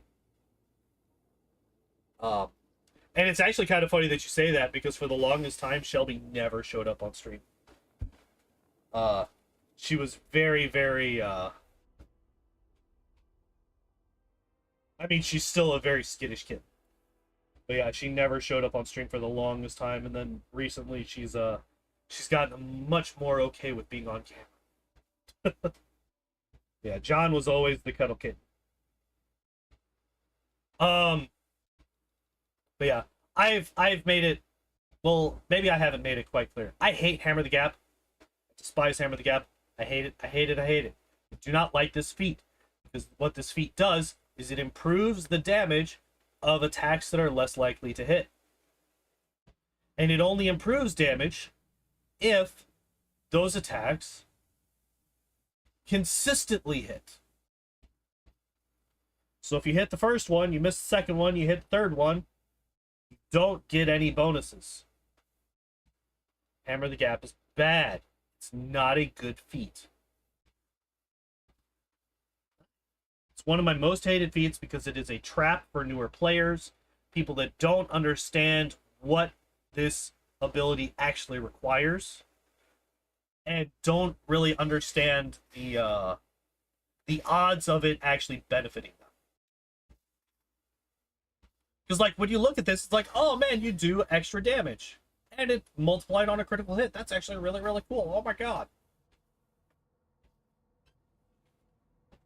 The problem is, like I said, you're buffing up the attacks that are less likely to do damage. Not good. Not good. Do not like. Do not like, do not want. Double debilitation is fine. We talked about this a bit when going over Rix. It's okay. I would much prefer other things, and we are starting to run low on rogue talents, and there are a fair number that I would like to see on this ability, or on this build. Dispelling Attack, we talked about, is really, really fucking strong. I really like Wearying Strike. Slippery Mind is also really powerful. Getting that boost to our, basically our will save.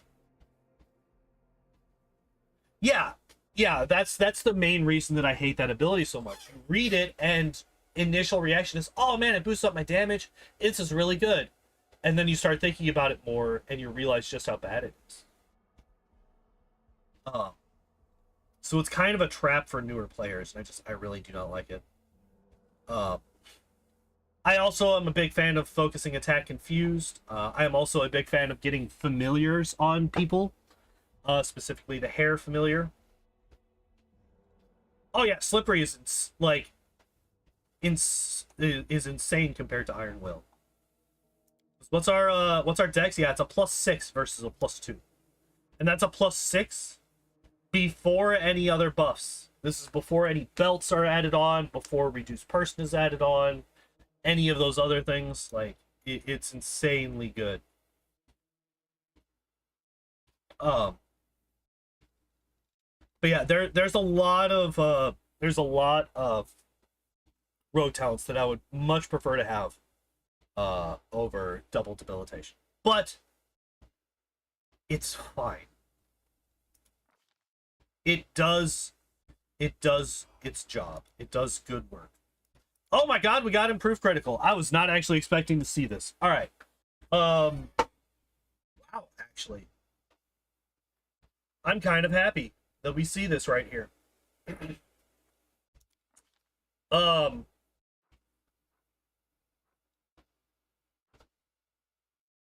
Yeah. So this does double down on short swords, which is fine. Like, we took weapon focus short sword turn 1. This build isn't terrible. Like, there's definitely some things that I would prefer not to see, but this build isn't terrible. These two are trash. This is bad. This I'm mostly fine with. Fast stealth I would like to not see. Double debilitation. Opportunist I'm not a huge fan of either.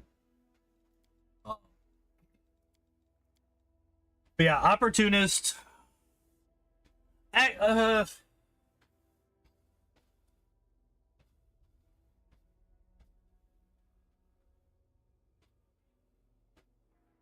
So when I was going through Kingmaker the first time ever, I gave Knock Knock Opportunist because I misread it. I didn't see this last bit here. I literally thought that I could have Knock Knock take like 12 attacks of opportunity per round with this thing. Unfortunately, that's not how this works, because if it was, actually, from a balance standpoint, it is fortunate that it works this way, because that would be incredibly broken. You just focus all of your damage onto one rogue character, get everybody else's attack bonuses as high as possible, regardless of whether they actually do damage or not. And then you just have this guy go to fucking town. Just destroy them. It's one free attack, but like, if you look at it in a vacuum, it's not bad. But when you look at it when compared to other things, it falls flat. Dispelling attack, like I said, familiar, slippery mind, wearying, like all of those. The fact that we still don't have any of those really hurts me. I would much rather have any of those over opportunist. I think out of all of them at this point, I would like either slippery mind or dispelling attack first. I think those are the two strongest options left. And then after that, I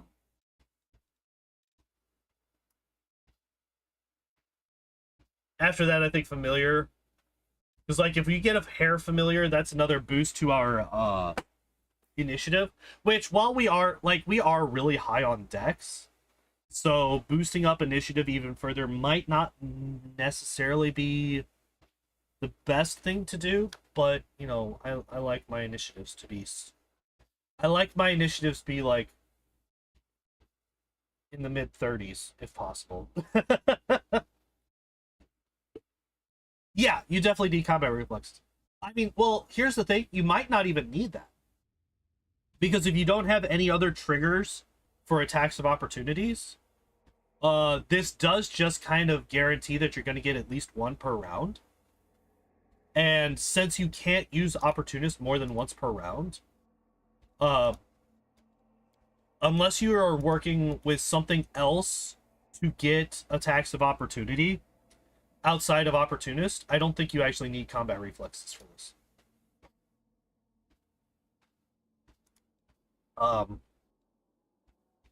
Like, other things that I would prefer is, like, disarm.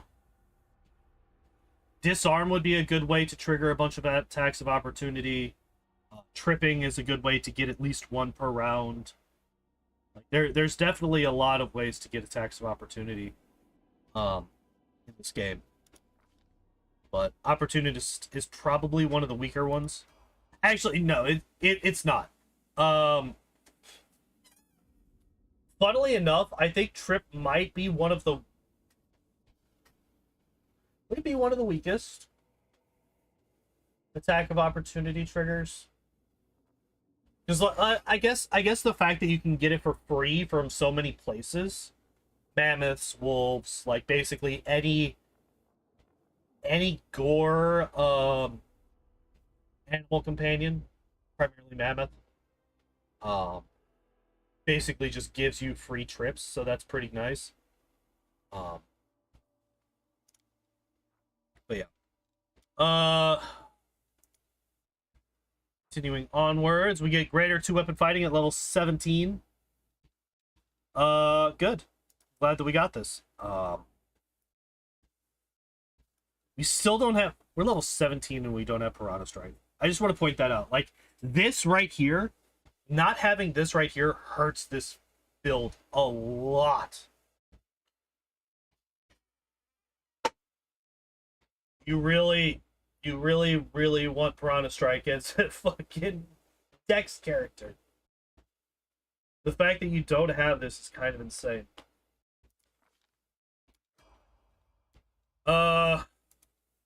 Confounding Blades. I think this is overkill. I don't think that this is necessary. Honestly, I'm not even a massive fan of slow reactions, because a lot of the time you're not really triggering attacks of opportunity on your opponents. Most of your characters are like that are going to be in range for attacks of opportunity are not going to be triggering them. So the fact that we're focusing not one but two, excuse me. The fact that we're focusing not one but two rogue talents on preventing attacks of opportunity is definitely overkill. I'm not a fan of this. They've kind of fallen flat on the rogue talent side of things. I don't think fast stealth was necessary. I don't even really think that slow reactions is really that necessary.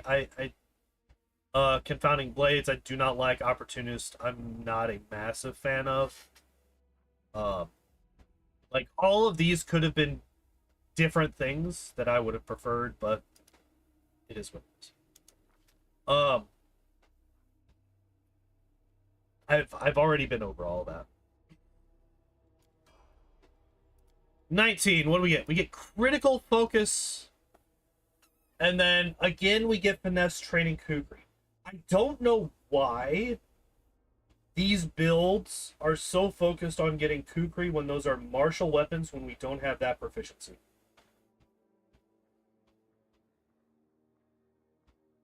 I don't know why we are getting weapon finesse or finesse training kukri when we don't have weapon proficiency with kukri. I don't understand. Also, critical focus, whatever. It's not terrible. But the fact that we never got Piranha Strike... Actually, no, it is terrible because we did get Piranha Strike. The fact that a Dex-based character never got Piranha Strike is really fucking bad.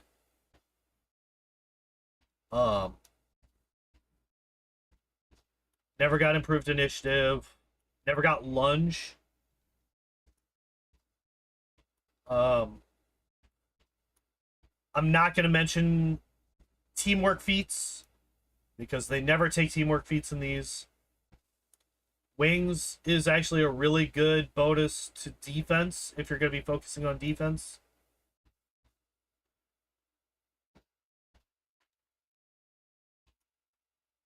Yeah. That's really unfortunate. Okay, so saving grace. The final rogue talent. Combat trick. Piranha Strike. Maybe? Nope, Candy Observer.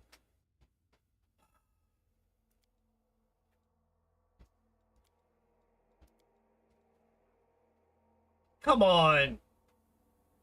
Come on. You took Canny Observer at level 20. That's the capstone ability that you get, is Canny Observer. Fuck off. God. This build is way better than the other one. Yeah, that's true. This build is way better than the other. And I think the fact that I think the reason that this build is better than the other one is because it doesn't have the mythic path to fall back on. The fact that this one has to stand on its own and can't rely on the mythic path to carry it, I think that these are going to almost always be better than the pre-generated characters.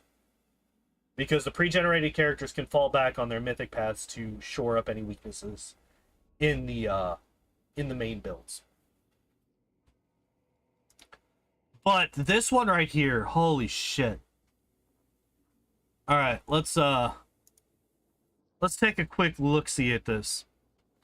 So, issues. Toughness. Get that shit out of here. Iron Will, get that shit out of here. Great Fortitude, get that shit out of here. One of these three should have been Piranha Strike. One of them should have been Improved Initiative, and then the other one should have been fucking whatever.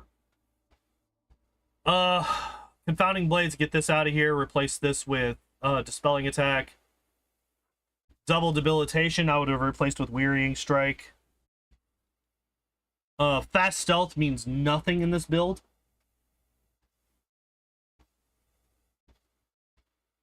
But even if it doesn't have the mythic path, like, Piranha Strike, even in itself, is just an insane amount of damage as you level up. Especially if you have a caster that can cast, or I guess it would be a,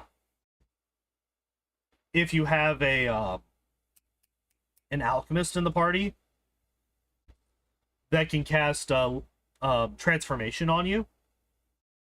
Holy shit, suddenly you are insanely strong.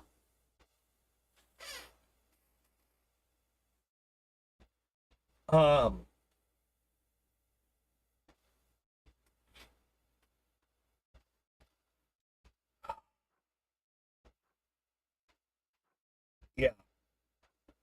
They kind of shit the bed with a lot of the rogue talents.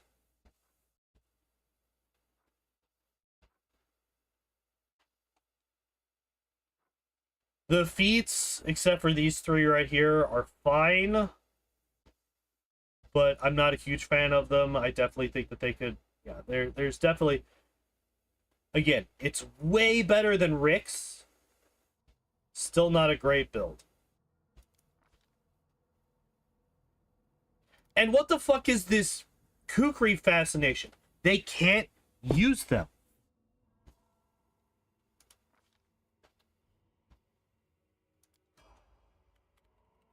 Right? Alright, I'm gonna go all the way through. Whatever, it doesn't matter.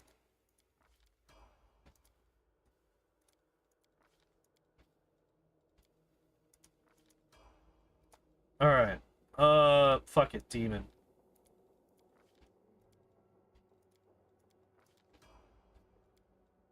So I'm just doing this. I'm trying to avoid taking anything...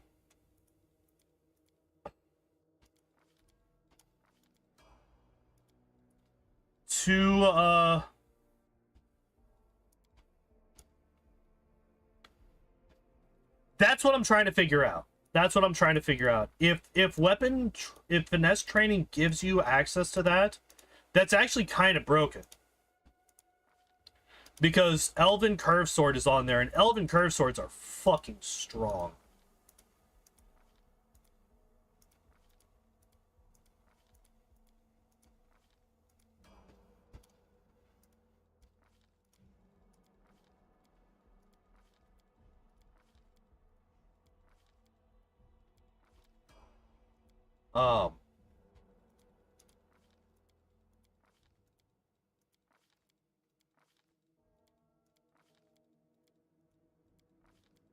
Alright, almost there. Almost there.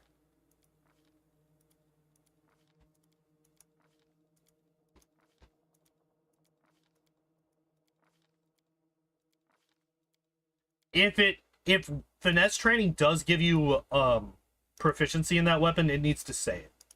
Because it doesn't at the moment. None of the demonic aspects give, like...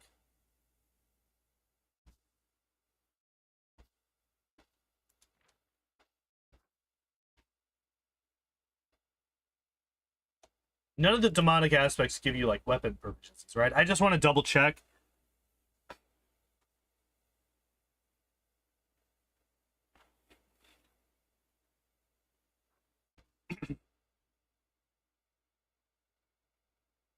Looks like how Owlcat chooses built. Maybe. Okay.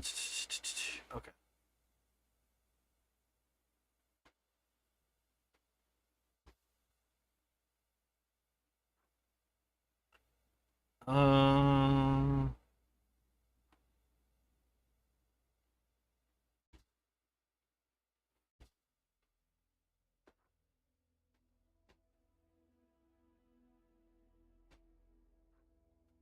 I don't think they do either, but I just want to double check just in case, right?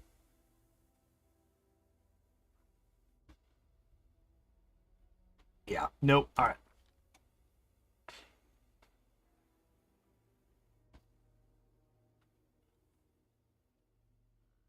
Only Gold Dragon and Azada. Okay. Cool.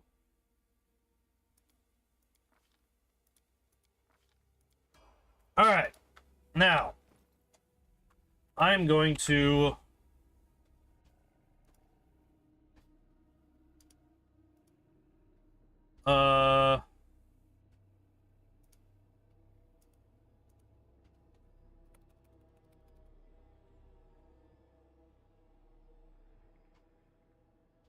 wait for all the blueprints to load up. We're gonna give ourselves a kukri and we're gonna try to equip it.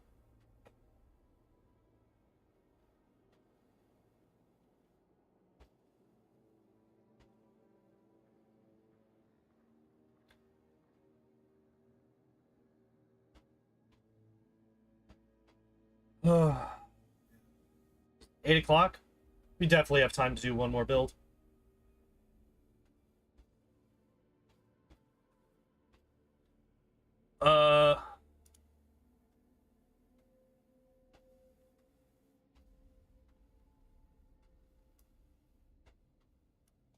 Oh, there we go.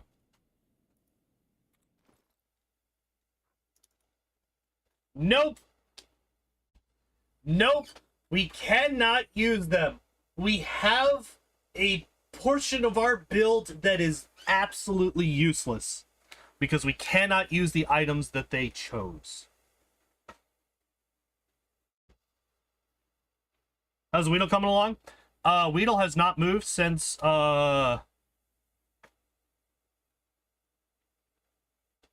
was it the Nidoking build? Or the Nidoking run was the last time I had time to use to progress the Weedle run. Yeah, at least we confirmed it. Yeah, I was meaning to do this on the last one, but I forgot. But yeah. They have a whole ass finesse training for a weapon that this build cannot use.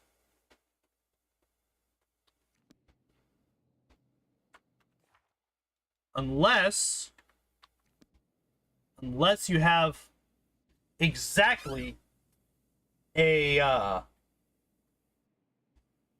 if you have an alchemist with infusion and transformation in your party, you can give them transformation, which gives you martial weapon proficiency, which then allows you to equip those weapons. It's literally the only way for this build to incorporate kukri in it, but fuck it, whatever. Let's see. We did Rogue. What's the next one?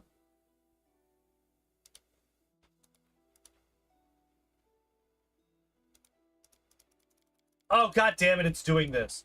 So, whenever I try to start a new game, when I have Toy Box enabled, it breaks.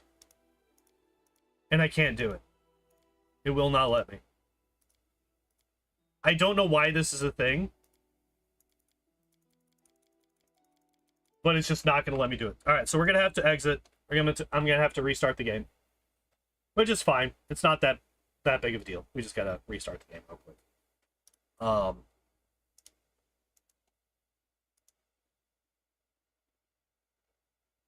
Yeah. Transformation gives you a lot. Full BAB, martial weapon proficiency, enhancement bonuses to strength and con, I believe. It also gives you, I think it's a +5 natural armor bonus.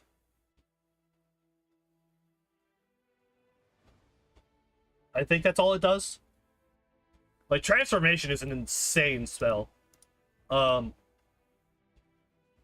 Is Toy Box up to date? I don't know if it's up to date with the patch from, like, yesterday. But it was doing it before that patch came out anyway. And it was up to date at that point. Really only paid attention to the BAB. Yeah, that's like the big thing for it, is the BAB bonus. That's what a lot of people look at. But it does a lot more than just that. Alright, so what do we got? We only got 2 more of these. Sordara and Earthen. I don't really want to do another one of the pre-gen characters, though. So we're going to go into here, into the classes. So what have I done? I've done Alchemist, I've done Barbarian, Cavalier, Fighter, Sorcerer, and Rogue.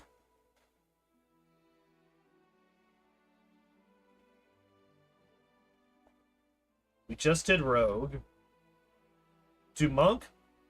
Bet. Alright, let's do this.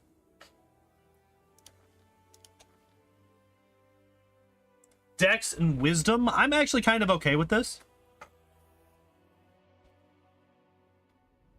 I'm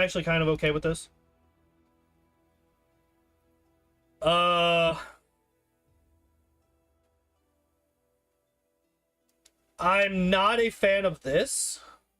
Because this basically just double dips on improved unarmed strike, because we already get this for free.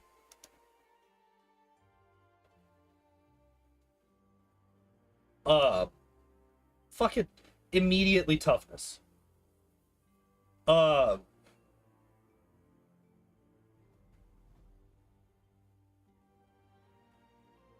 So this is basically, they chose this background just for flavor, which is what they do a lot. They will choose the background based on the flavor of the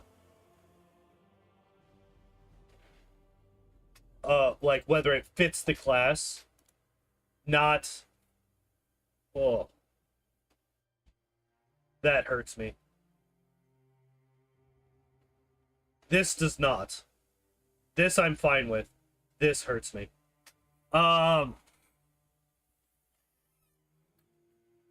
It's kind of funny having your wisdom higher than your strength as a...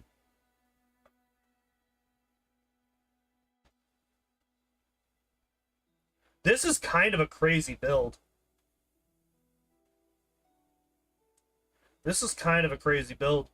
I'm kind of down for it, though. Like, while the 7 intelligence kind of hurts my soul, because we're just not going to get any feats. Or, not feats. We're just not going to get any skill points. I don't think we need them for this build. I think that there are enough party members to cover up any weaknesses in skill ranks that this build does not have. I'm okay with this build. This stat spread I'm fine with. Obviously, Wisdom is going to boost up our AC as well, so that's super useful. Like, we're going to be a very tanky boy already. Mobility and Perception. Yeah. Yeah. Of the 2 skills that we're going to have, I would definitely choose these 2. For sure. Yeah, I'm fine with this. All of this is perfectly fine.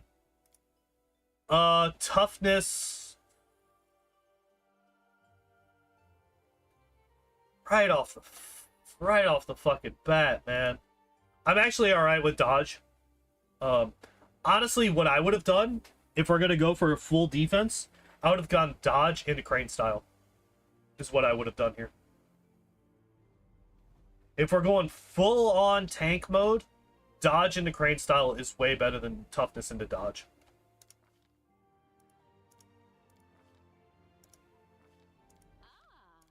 Yeah.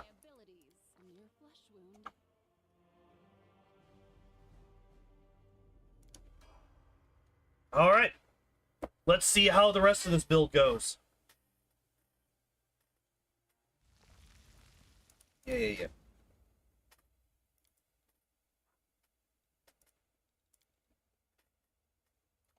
Yeah, I was a little worried that we were going to take that.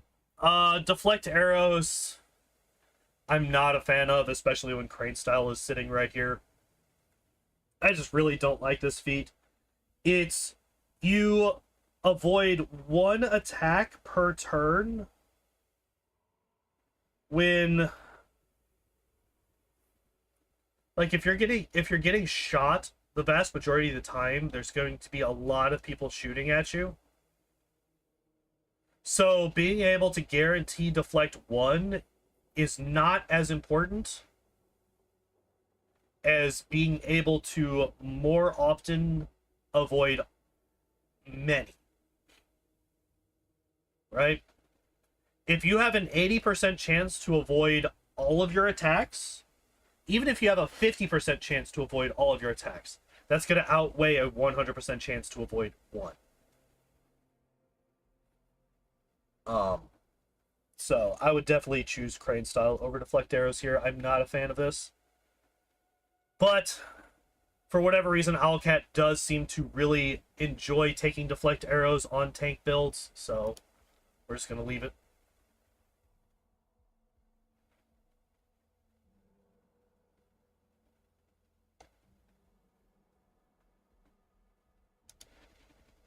Auto drop 2 abilities.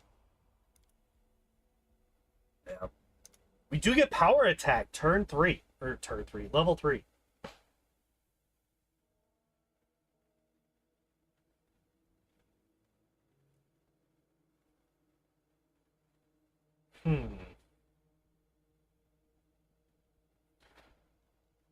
I'm okay with this.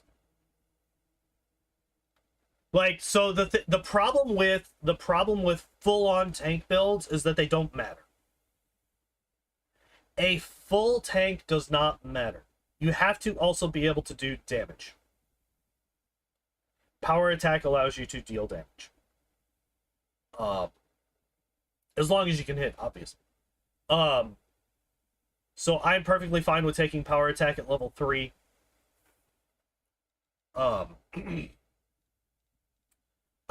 If we're going for this, I would like to see weapon focused on arm strike at some point.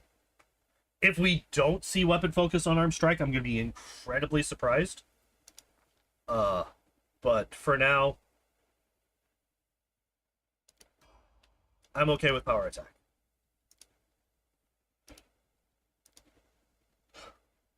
True strike, I think, is fine.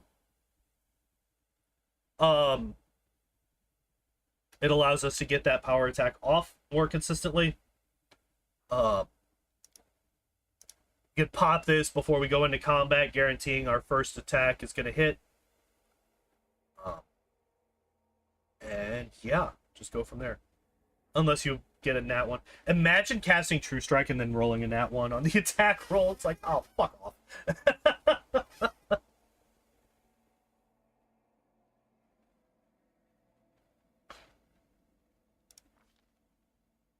But yeah, I'm alright with this. Of all the key powers, got Bark Skin, Sudden Speed, Scorching Ray, and True Strike. The only other thing potentially is Bark Skin. But you probably have other sources of this at this point. At level 4, you're definitely in Canabras at this point, so you could have access to Darren. I think Ember also has access to Bark Skin. I think Camellia also has access to Bark Skin. So you have multiple sources of Bark Skin at this point, so I think True Strike is probably the best choice here. But this is another option. But, as I said, True Strike helps us actually do damage, whereas Bark Skin would just allow us to stand around and not take any. Really? That's actually really surprising. Huh.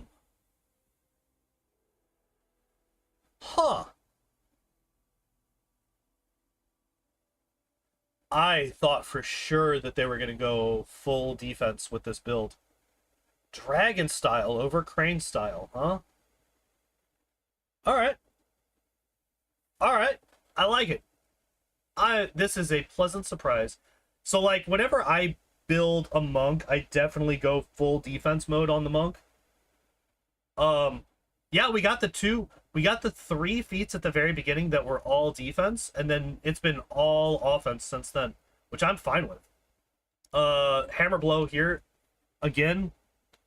Monk rolls unarmed strike damage twice, and yeah, basically just not quite doubling the damage, but doing a good, yeah, because like you could take defensive spin or leg sweep as your style strikes.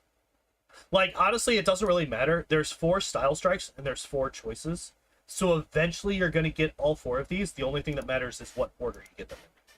So the fact that we get hammer blow, the full offensive one first, is very telling. They want you to be doing damage at this point in the game, which I'm fine with. Monks are good about that. Combat reflexes, we got a really high dex, so getting combat reflexes is fine. Bark skin, yeah. Sudden speed definitely has its place as well. I think the weakest of these 4 is definitely Scorching Ray. But yeah, I mentioned already that I think that Bark Skin would probably be the second one. So, haha, I was right. Get fucked, nerds. So yeah, that combat reflexes, that allows us to have 4 total. Right, it's added to. It's not.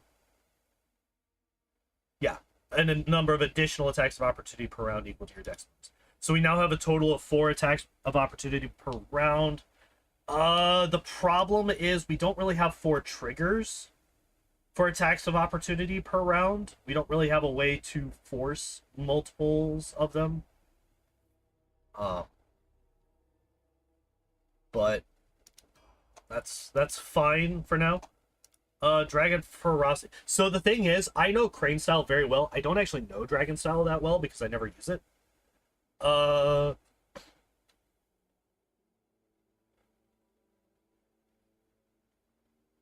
Yes, they are boosting strength. Yeah, they are boosting strength as we level up. Sorry, I have not called attention to that. Oh, it also gives you a... I didn't actually know that they had a shaken effect on this. But it is only when you score a crit. So, and fists are, unfortunately, only a nat 20 crit range. So, it is the least likely, but it is a thing. Oh yeah, this is 100% damage dealing. Like, strength bonus is now double your strength bonus to damage. And 1.5 on subsequent attacks. So yeah, we're now up to 18 strength here. Alright.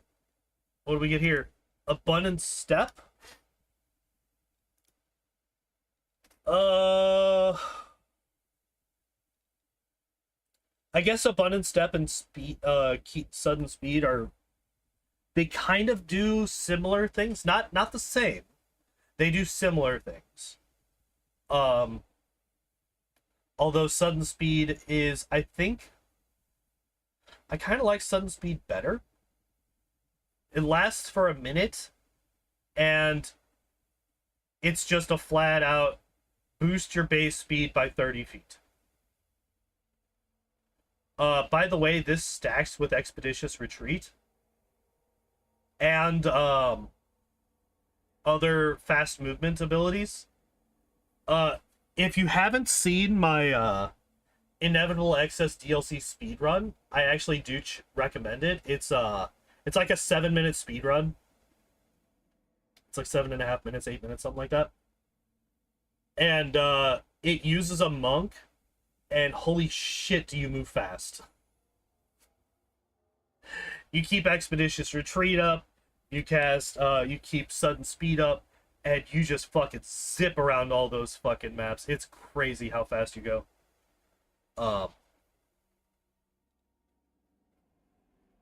I think the video itself is like 2 hours long because I basically just uploaded the full VOD onto this channel. But there is a link in the description of it to show the actual like world record run. But yeah, anyway, abundant step, you can teleport. Hooray. Oh,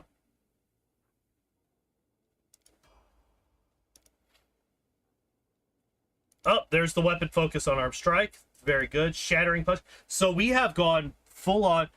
Both of our style strikes are the offensive ones. Both of our style strikes are the offensive ones. We do not have defensive spin or leg sweep. I kind of think I would have preferred leg sweep instead of shattering punch here. That trip is really useful to triggering attacks of opportunity. Getting that extra damage in. And then immediately after we get improved critical arm strike. Okay. Great. Yeah. So far, I'm like fully on board with everything except for this. This fucking sucks. This is terrible. This is the worst key power, barring none. Worst key power. Let me point out why. 2 points from your key pool, so the same as teleportation, to heal an amount equal to your monk level. We have 104 health, meaning we can heal 10% of our health by using up 2 key points, instead of doing any of our other key powers and using our key points with those. Instead of teleporting, instead of boosting our AC, instead of boosting our attack by 20. Twice, by the way, for these two. We can heal 10% of our health. Not worth it. Not exactly worth it. This is like the first major thing that I'm not a fan of. Is this wholeness of body. The rest of like I'm not. Okay, that's a lie. I also don't like deflect arrows. But if we're not going for crane style, I'm okay with deflect arrows. If we're not going for crane style, I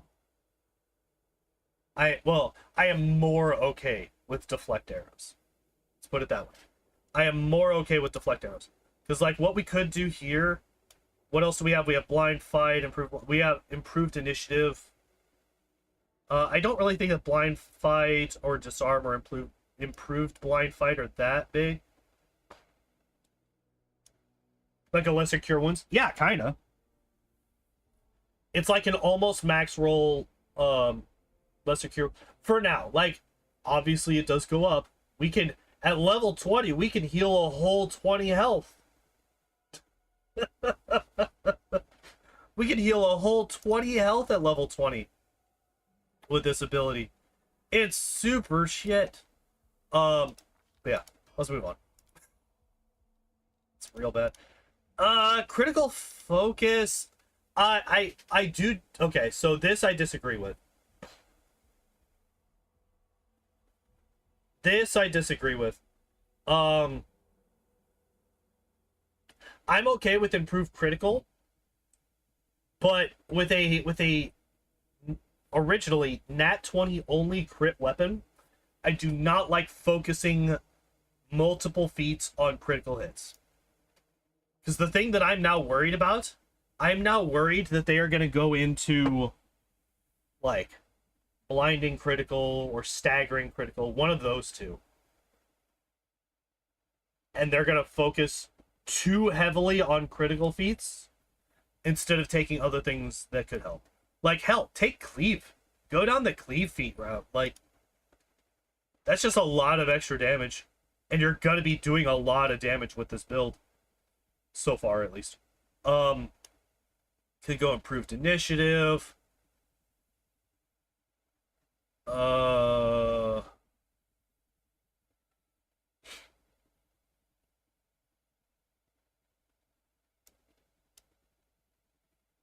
You take Elemental Fist? No.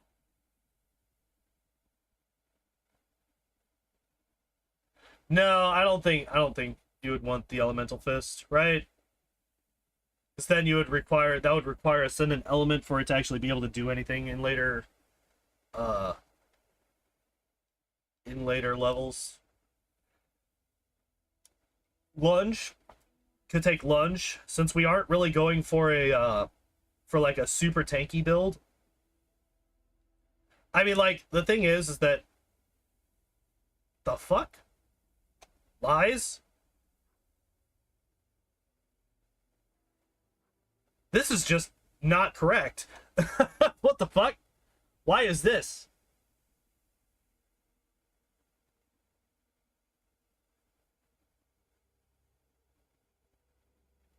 You always use the ring that turns all damage into force? I mean, maybe. Why is this not showing any of the other AC sources? Like, it has the feat, but it doesn't have the class ability? Because, like, we have... you have the wisdom to... Maybe you have armor on? Maybe. It'd be weird, though. But maybe, yeah, maybe there's armor. But yeah, like, cleave feats are a possibility. Improved initiative, lunge, wings. Wings is a really good defensive boost to AC. But anyway, moving onwards. Still boosting up strength, still getting that mobility and that perception up. Diamond body, immunity to poisons of all kinds. Again, this kind of falls into the whole iron guts thing when I was going over the rogues. Why? Why this when there's a spell that does the same thing? Of the ones that are available, I would say sudden speed and restoration are probably the best ones.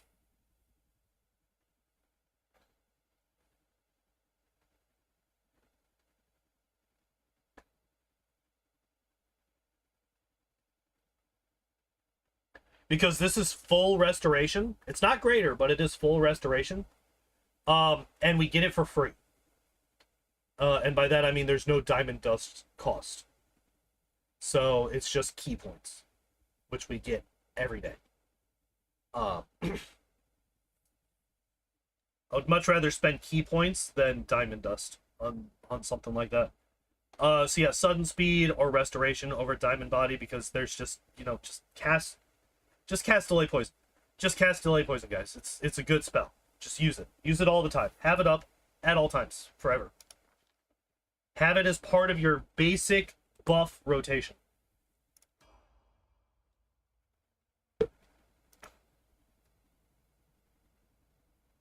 Oh, I get that it's like thematic fuck off. I get that it's thematic, but it's not good. There are better options. Gross, disgusting, get it out of here. I can't, I'm not, like, bleh. Bleh. Gross. I hate Hammer the Gap, it's the worst. Defensive spin, though. Defensive spin I'm fine with. They always pick Hammer the Gap. That's why I'm not going to continue going over Hammer the Gap every time we see it. I'm just going to say, bleh, this is gross, and move on. Because they put it in every melee fighter. Every melee fighter gets Hammer the Gap. Everybody gets toughness. Like, they just... Owlcat has certain feats that they just really like putting into every build, regardless of how good those feats actually are. Two of them being Hammer the Gap and toughness. Defensive spin. What's Rix? Well, one, hello Zens. Two, Rix is the pre-generated rogue character in Wrath of the Righteous. He has a terrible build, don't use it. There we go. I just summed up the first hour of this stream in that one sentence. Build is trash, don't use it.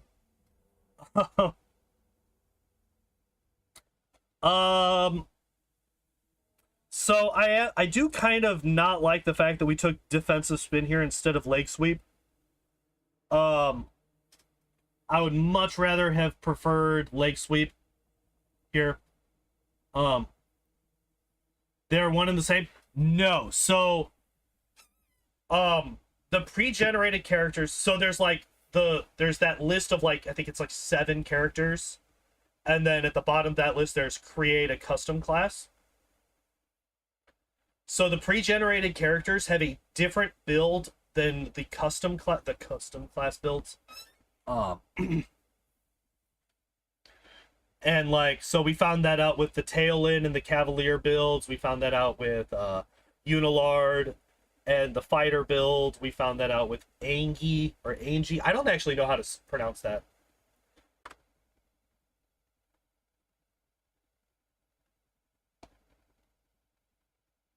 All right, are we back?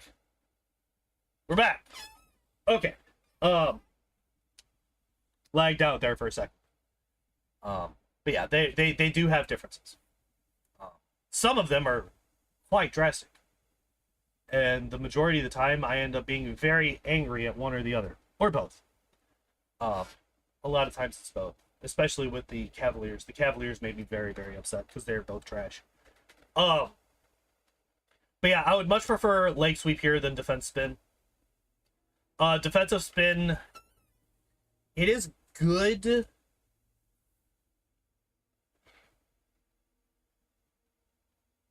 Like a +4, like you gotta look at it. If you look at this, this is basically saying gain a 20% chance to not be hit by this character for 1 round. So this basically gives you the equivalent of blur. Kinda. Right? Because every +1 is a 5% increased chance for that character to miss. So this is a +20% chance to not get hit by that character. However, leg sweep, if it lands and if it successfully trips them, is a 100% chance to not be hit by them in the next turn. Because they got to get up first.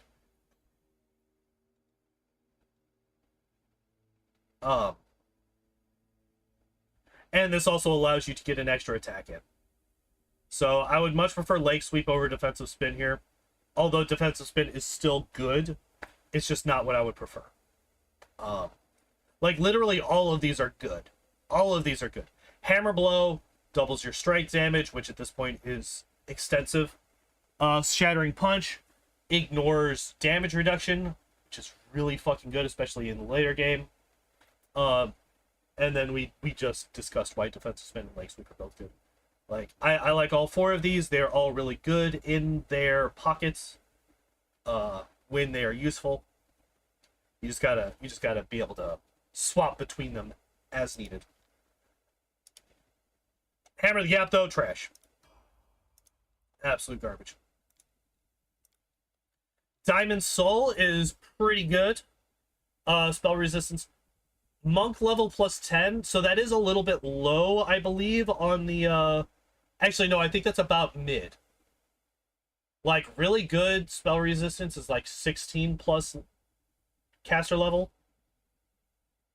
10 plus caster level is like mid-level spell resistance. So this is actually pretty good, especially like once you get up to the higher levels, because like right now it's a spell resistance of 24.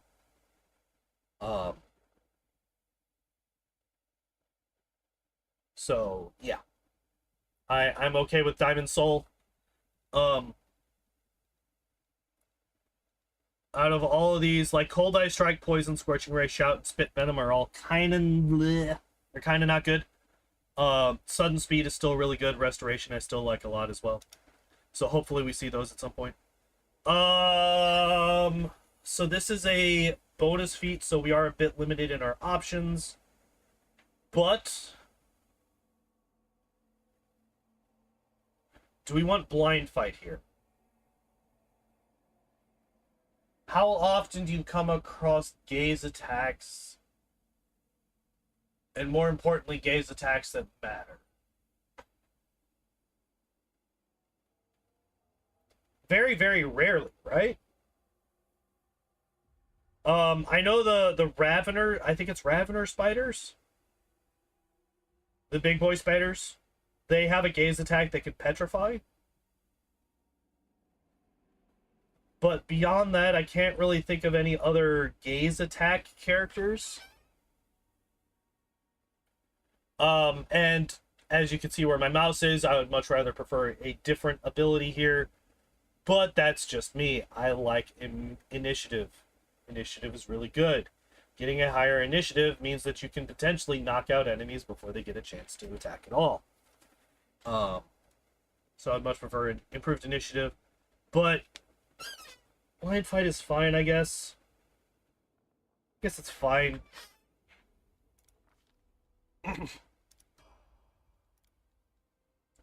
Yeah, this is what I was worried about, though. This is what I was worried about when I saw critical focus. I was worried that we were going to focus way too hard on criticals. So again, they always go for staggering. Staggering critical is the worst of the critical feats. Don't take it. It's really fucking bad. Don't do it. Even though a successful fort save doesn't negate it, go for tiring.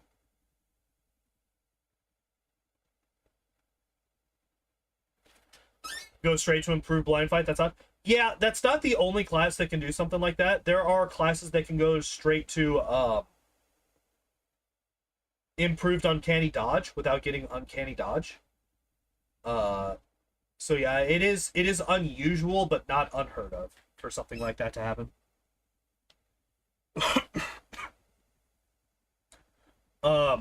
Yeah, staggering critical, I do not like this ability. If you're going to go for a critical feat, go for tiring or sickening critical. Those are much better. They do not require a fort save at all. They just do what they're supposed to do. And then tiring also unlocks exhausting critical, which is just way better. Yeah, there's definitely better things here.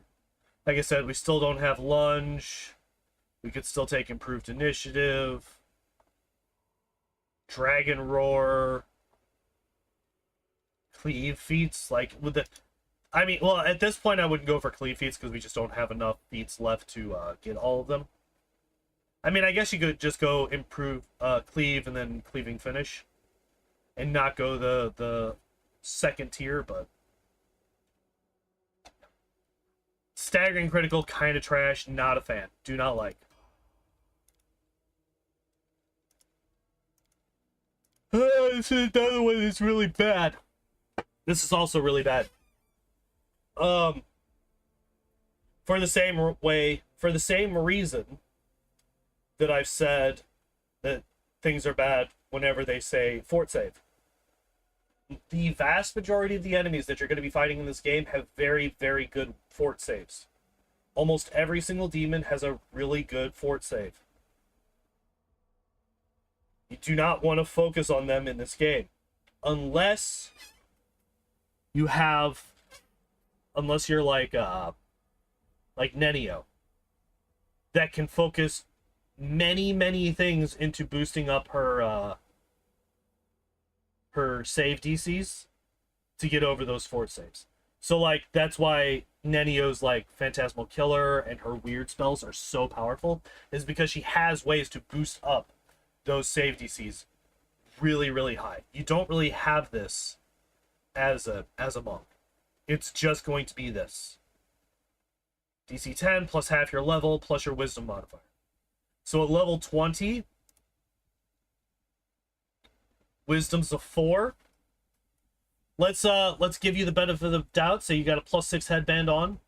That's a +7. So a save DC of 27. Max. A maximum of 27. Hell, let's even say 28. Let's say you give this person the wisdom like handbook, the one that gives you a +2 inherent bonus. Let's say you give them that. It's a 28. A fort save of 28.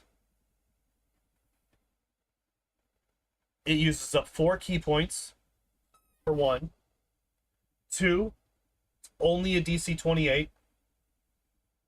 And you're at level 16, so you're getting to the end game at this point. So fort saves are going to be, like, a lot of times the fort save is just going to be higher than that save DC. Like, the enemies that you're going to want to use Quivering Palm on, they're going to be the stronger enemies. They're going to be the ones that have the higher fort saves.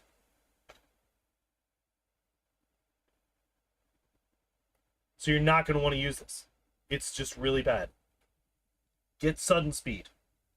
Get restoration. Those two are going to be more useful. And in sudden speed's case, more fun, because just running around at 1,000 miles an hour is really fun. Yeah, I do not like Quivering Palm. In this game. In this game specifically. Alright, so we finally get Dragon Roar. That's fine. Just,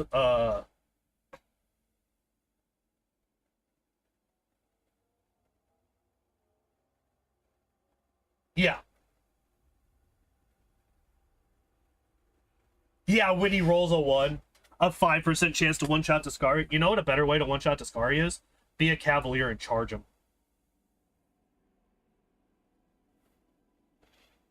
That's what I did in my first playthrough.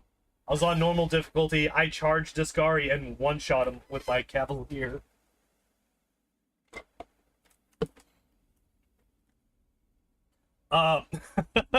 Cavaliers are broken, by the way, in this game. If you have all of the things that give them all of the bonuses. He was also a legend, so he was also doing a bunch of sneak attack damage on top of it. Guy crit for like 1,000, I think, or something like that. It was like 700 to 1,000 damage, I think I did with that man. Cavaliers are busted. Like, you want single target damage? Get yourself a Cavalier. You win.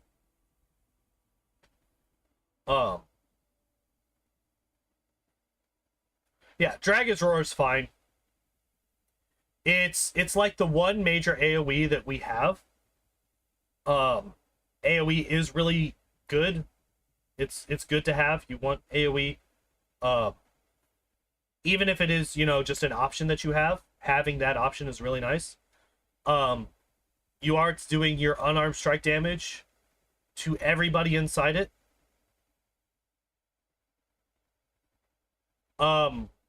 And the damage is just guaranteed. That's the nice thing about this. So the will save prevents them from being shaken. It does not prevent the damage. So you are going to do your unarmed strike damage to everybody. It's just the will save prevents them from being shaken. I am curious.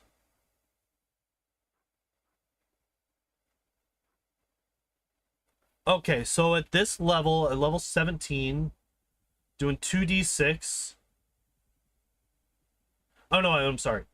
2d8. I was looking at the small.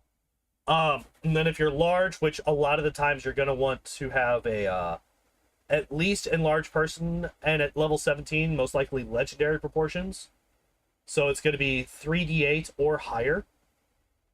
When it comes to your unarmed strike damage.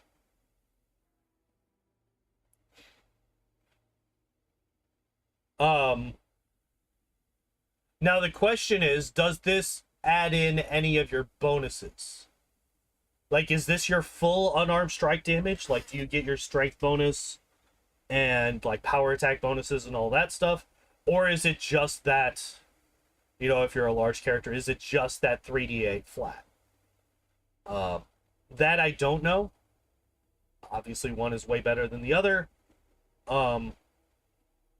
It's probably just, I would, if I were to, you know, gun to my head, if I had to guess, I would say that it's just the 3d8 flat. But who knows? It could be. I think this is, if it is just the flat roll, is this ever worth it though? Because at this point, you're going to be doing more damage from the bonus than you are from the flat roll, right? A lot of the time.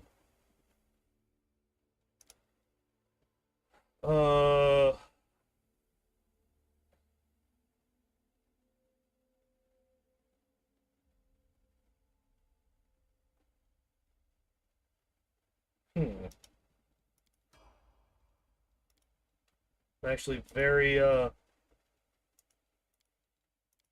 confused. Anyway, so we do get restoration here, which I'm perfectly fine with. I've been asking for this for a few levels now. A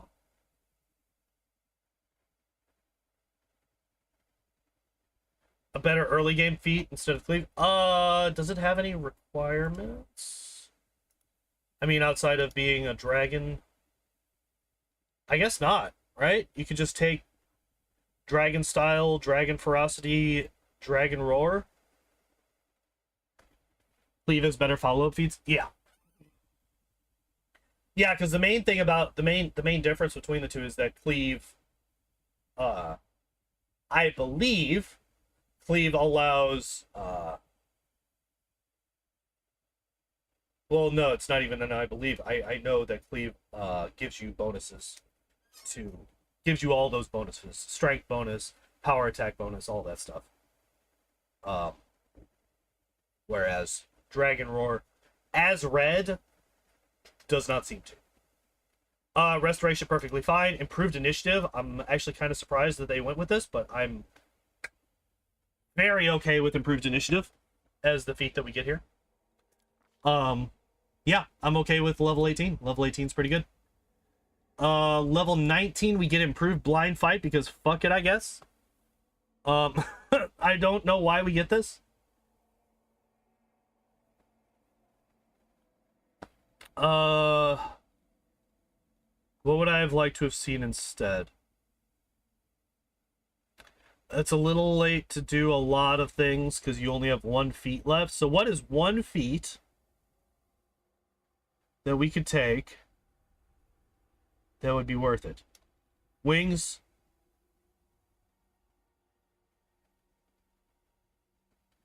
Wings would have been better. Honestly, skill focus. I would have taken skill focus or wings over improved blind fight. Like, boost up your mobility, boost up your perception. One of those two. And then final level. Get our strength up to 22.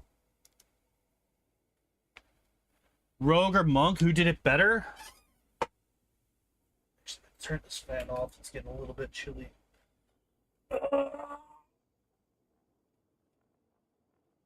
Rogue or monk, who did it better?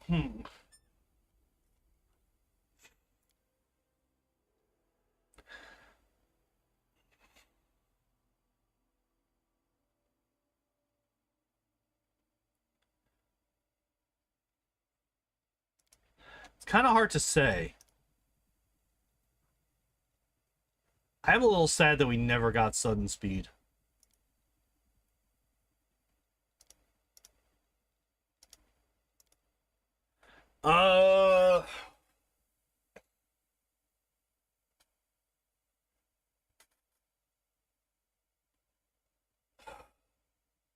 The rogue immediately has negative points because both rogue builds incorporated a finesse training for Kukri, which they cannot use at any point. Which is still absolutely fucking hilarious to me.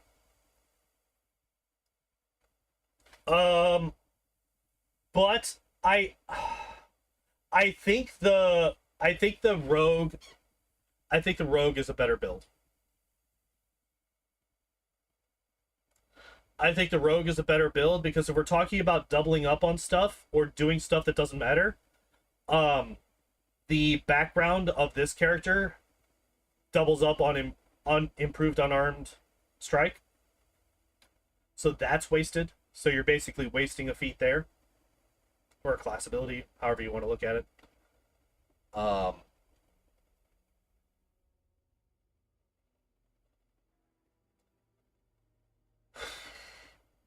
There's not as many choices with the monk. The monk has fewer choices, so it's harder for it to fuck up. Like the bonus feats are such a so if you look at the amount of options that you have as a monk in your bonus feats as opposed to the rogue talents, it's like not even comparable. You have like 7 feats here.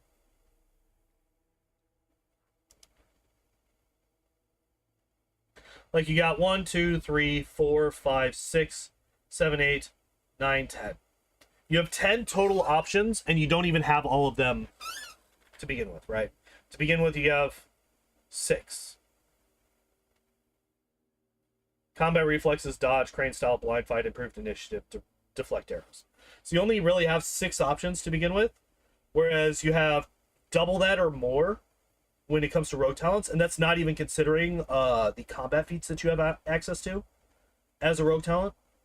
So the amount of options that you have to choose from with the rogue and the opportunities to fuck up that come with those options is just drastically higher than they are with the monk class. And then like you also have like the style feats where it's like, oh yeah, it's definitely a choice. It's like, no, you're just choosing the order. You get all of these. You will always get all of these. It's just which ones do you want first. And so like the order I probably would have taken Lake Sweep at either first or second. Honestly. Especially now that I know just how good tripping is after going through the Midnight Isles a few times. Now that I know just how good tripping is, like, I definitely would have prioritized Lake Sweep a lot higher than this.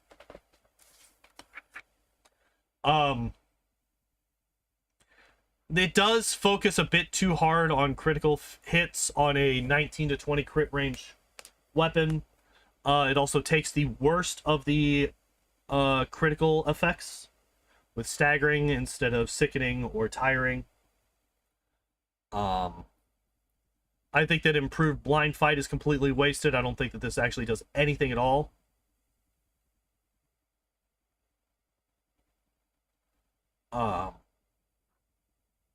Because I'm fairly certain that the majority of enemies that we have are using blur. They are not using displacement. So the total concealment reroll doesn't matter because I'm fairly certain that blind fight, yeah, every time you miss because of concealment, you can reroll.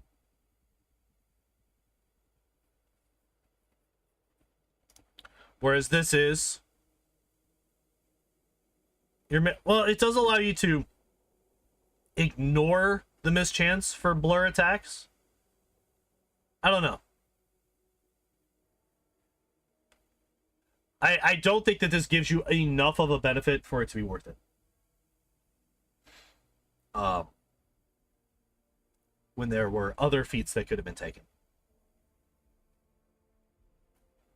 So yeah, I definitely think that of the 3 builds that we looked at today, the normal rogue, not Rix, the normal rogue is the best one of the 3.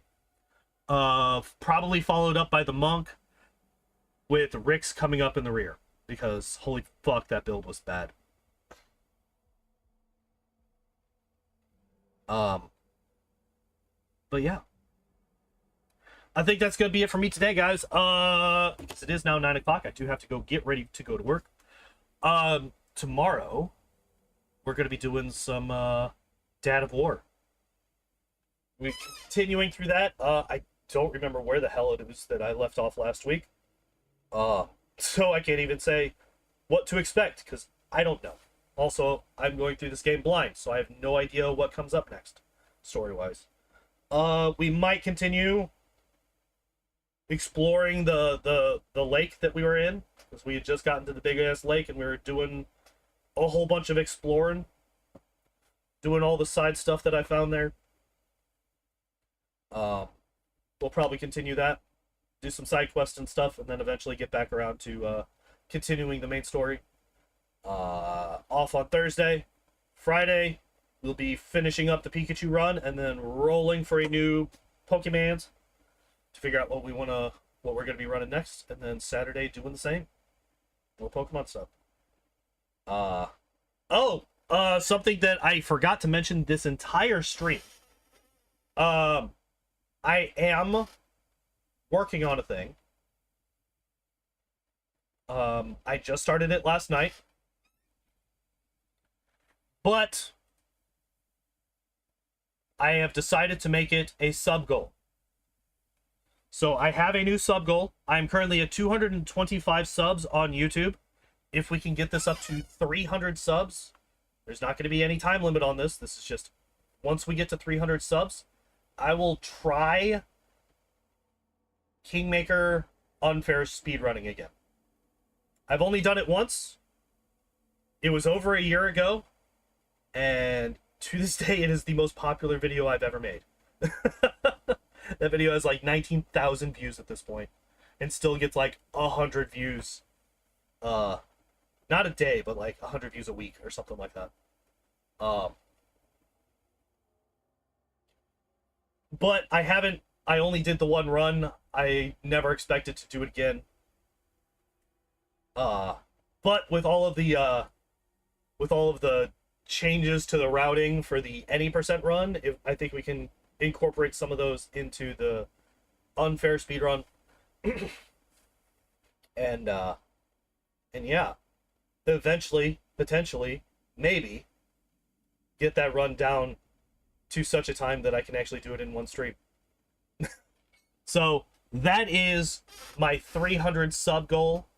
I tried to get a tracker going before we started the stream today, but it wasn't working. So I'll have to figure that out before I go live tomorrow. But yeah, that's everything that's going on here. Thank you everybody for hanging out and watching. I appreciate y'all as always. And as always, I hope y'all enjoyed the stream. Hope y'all have a good evening, and I hope to see you next time. Bye-bye.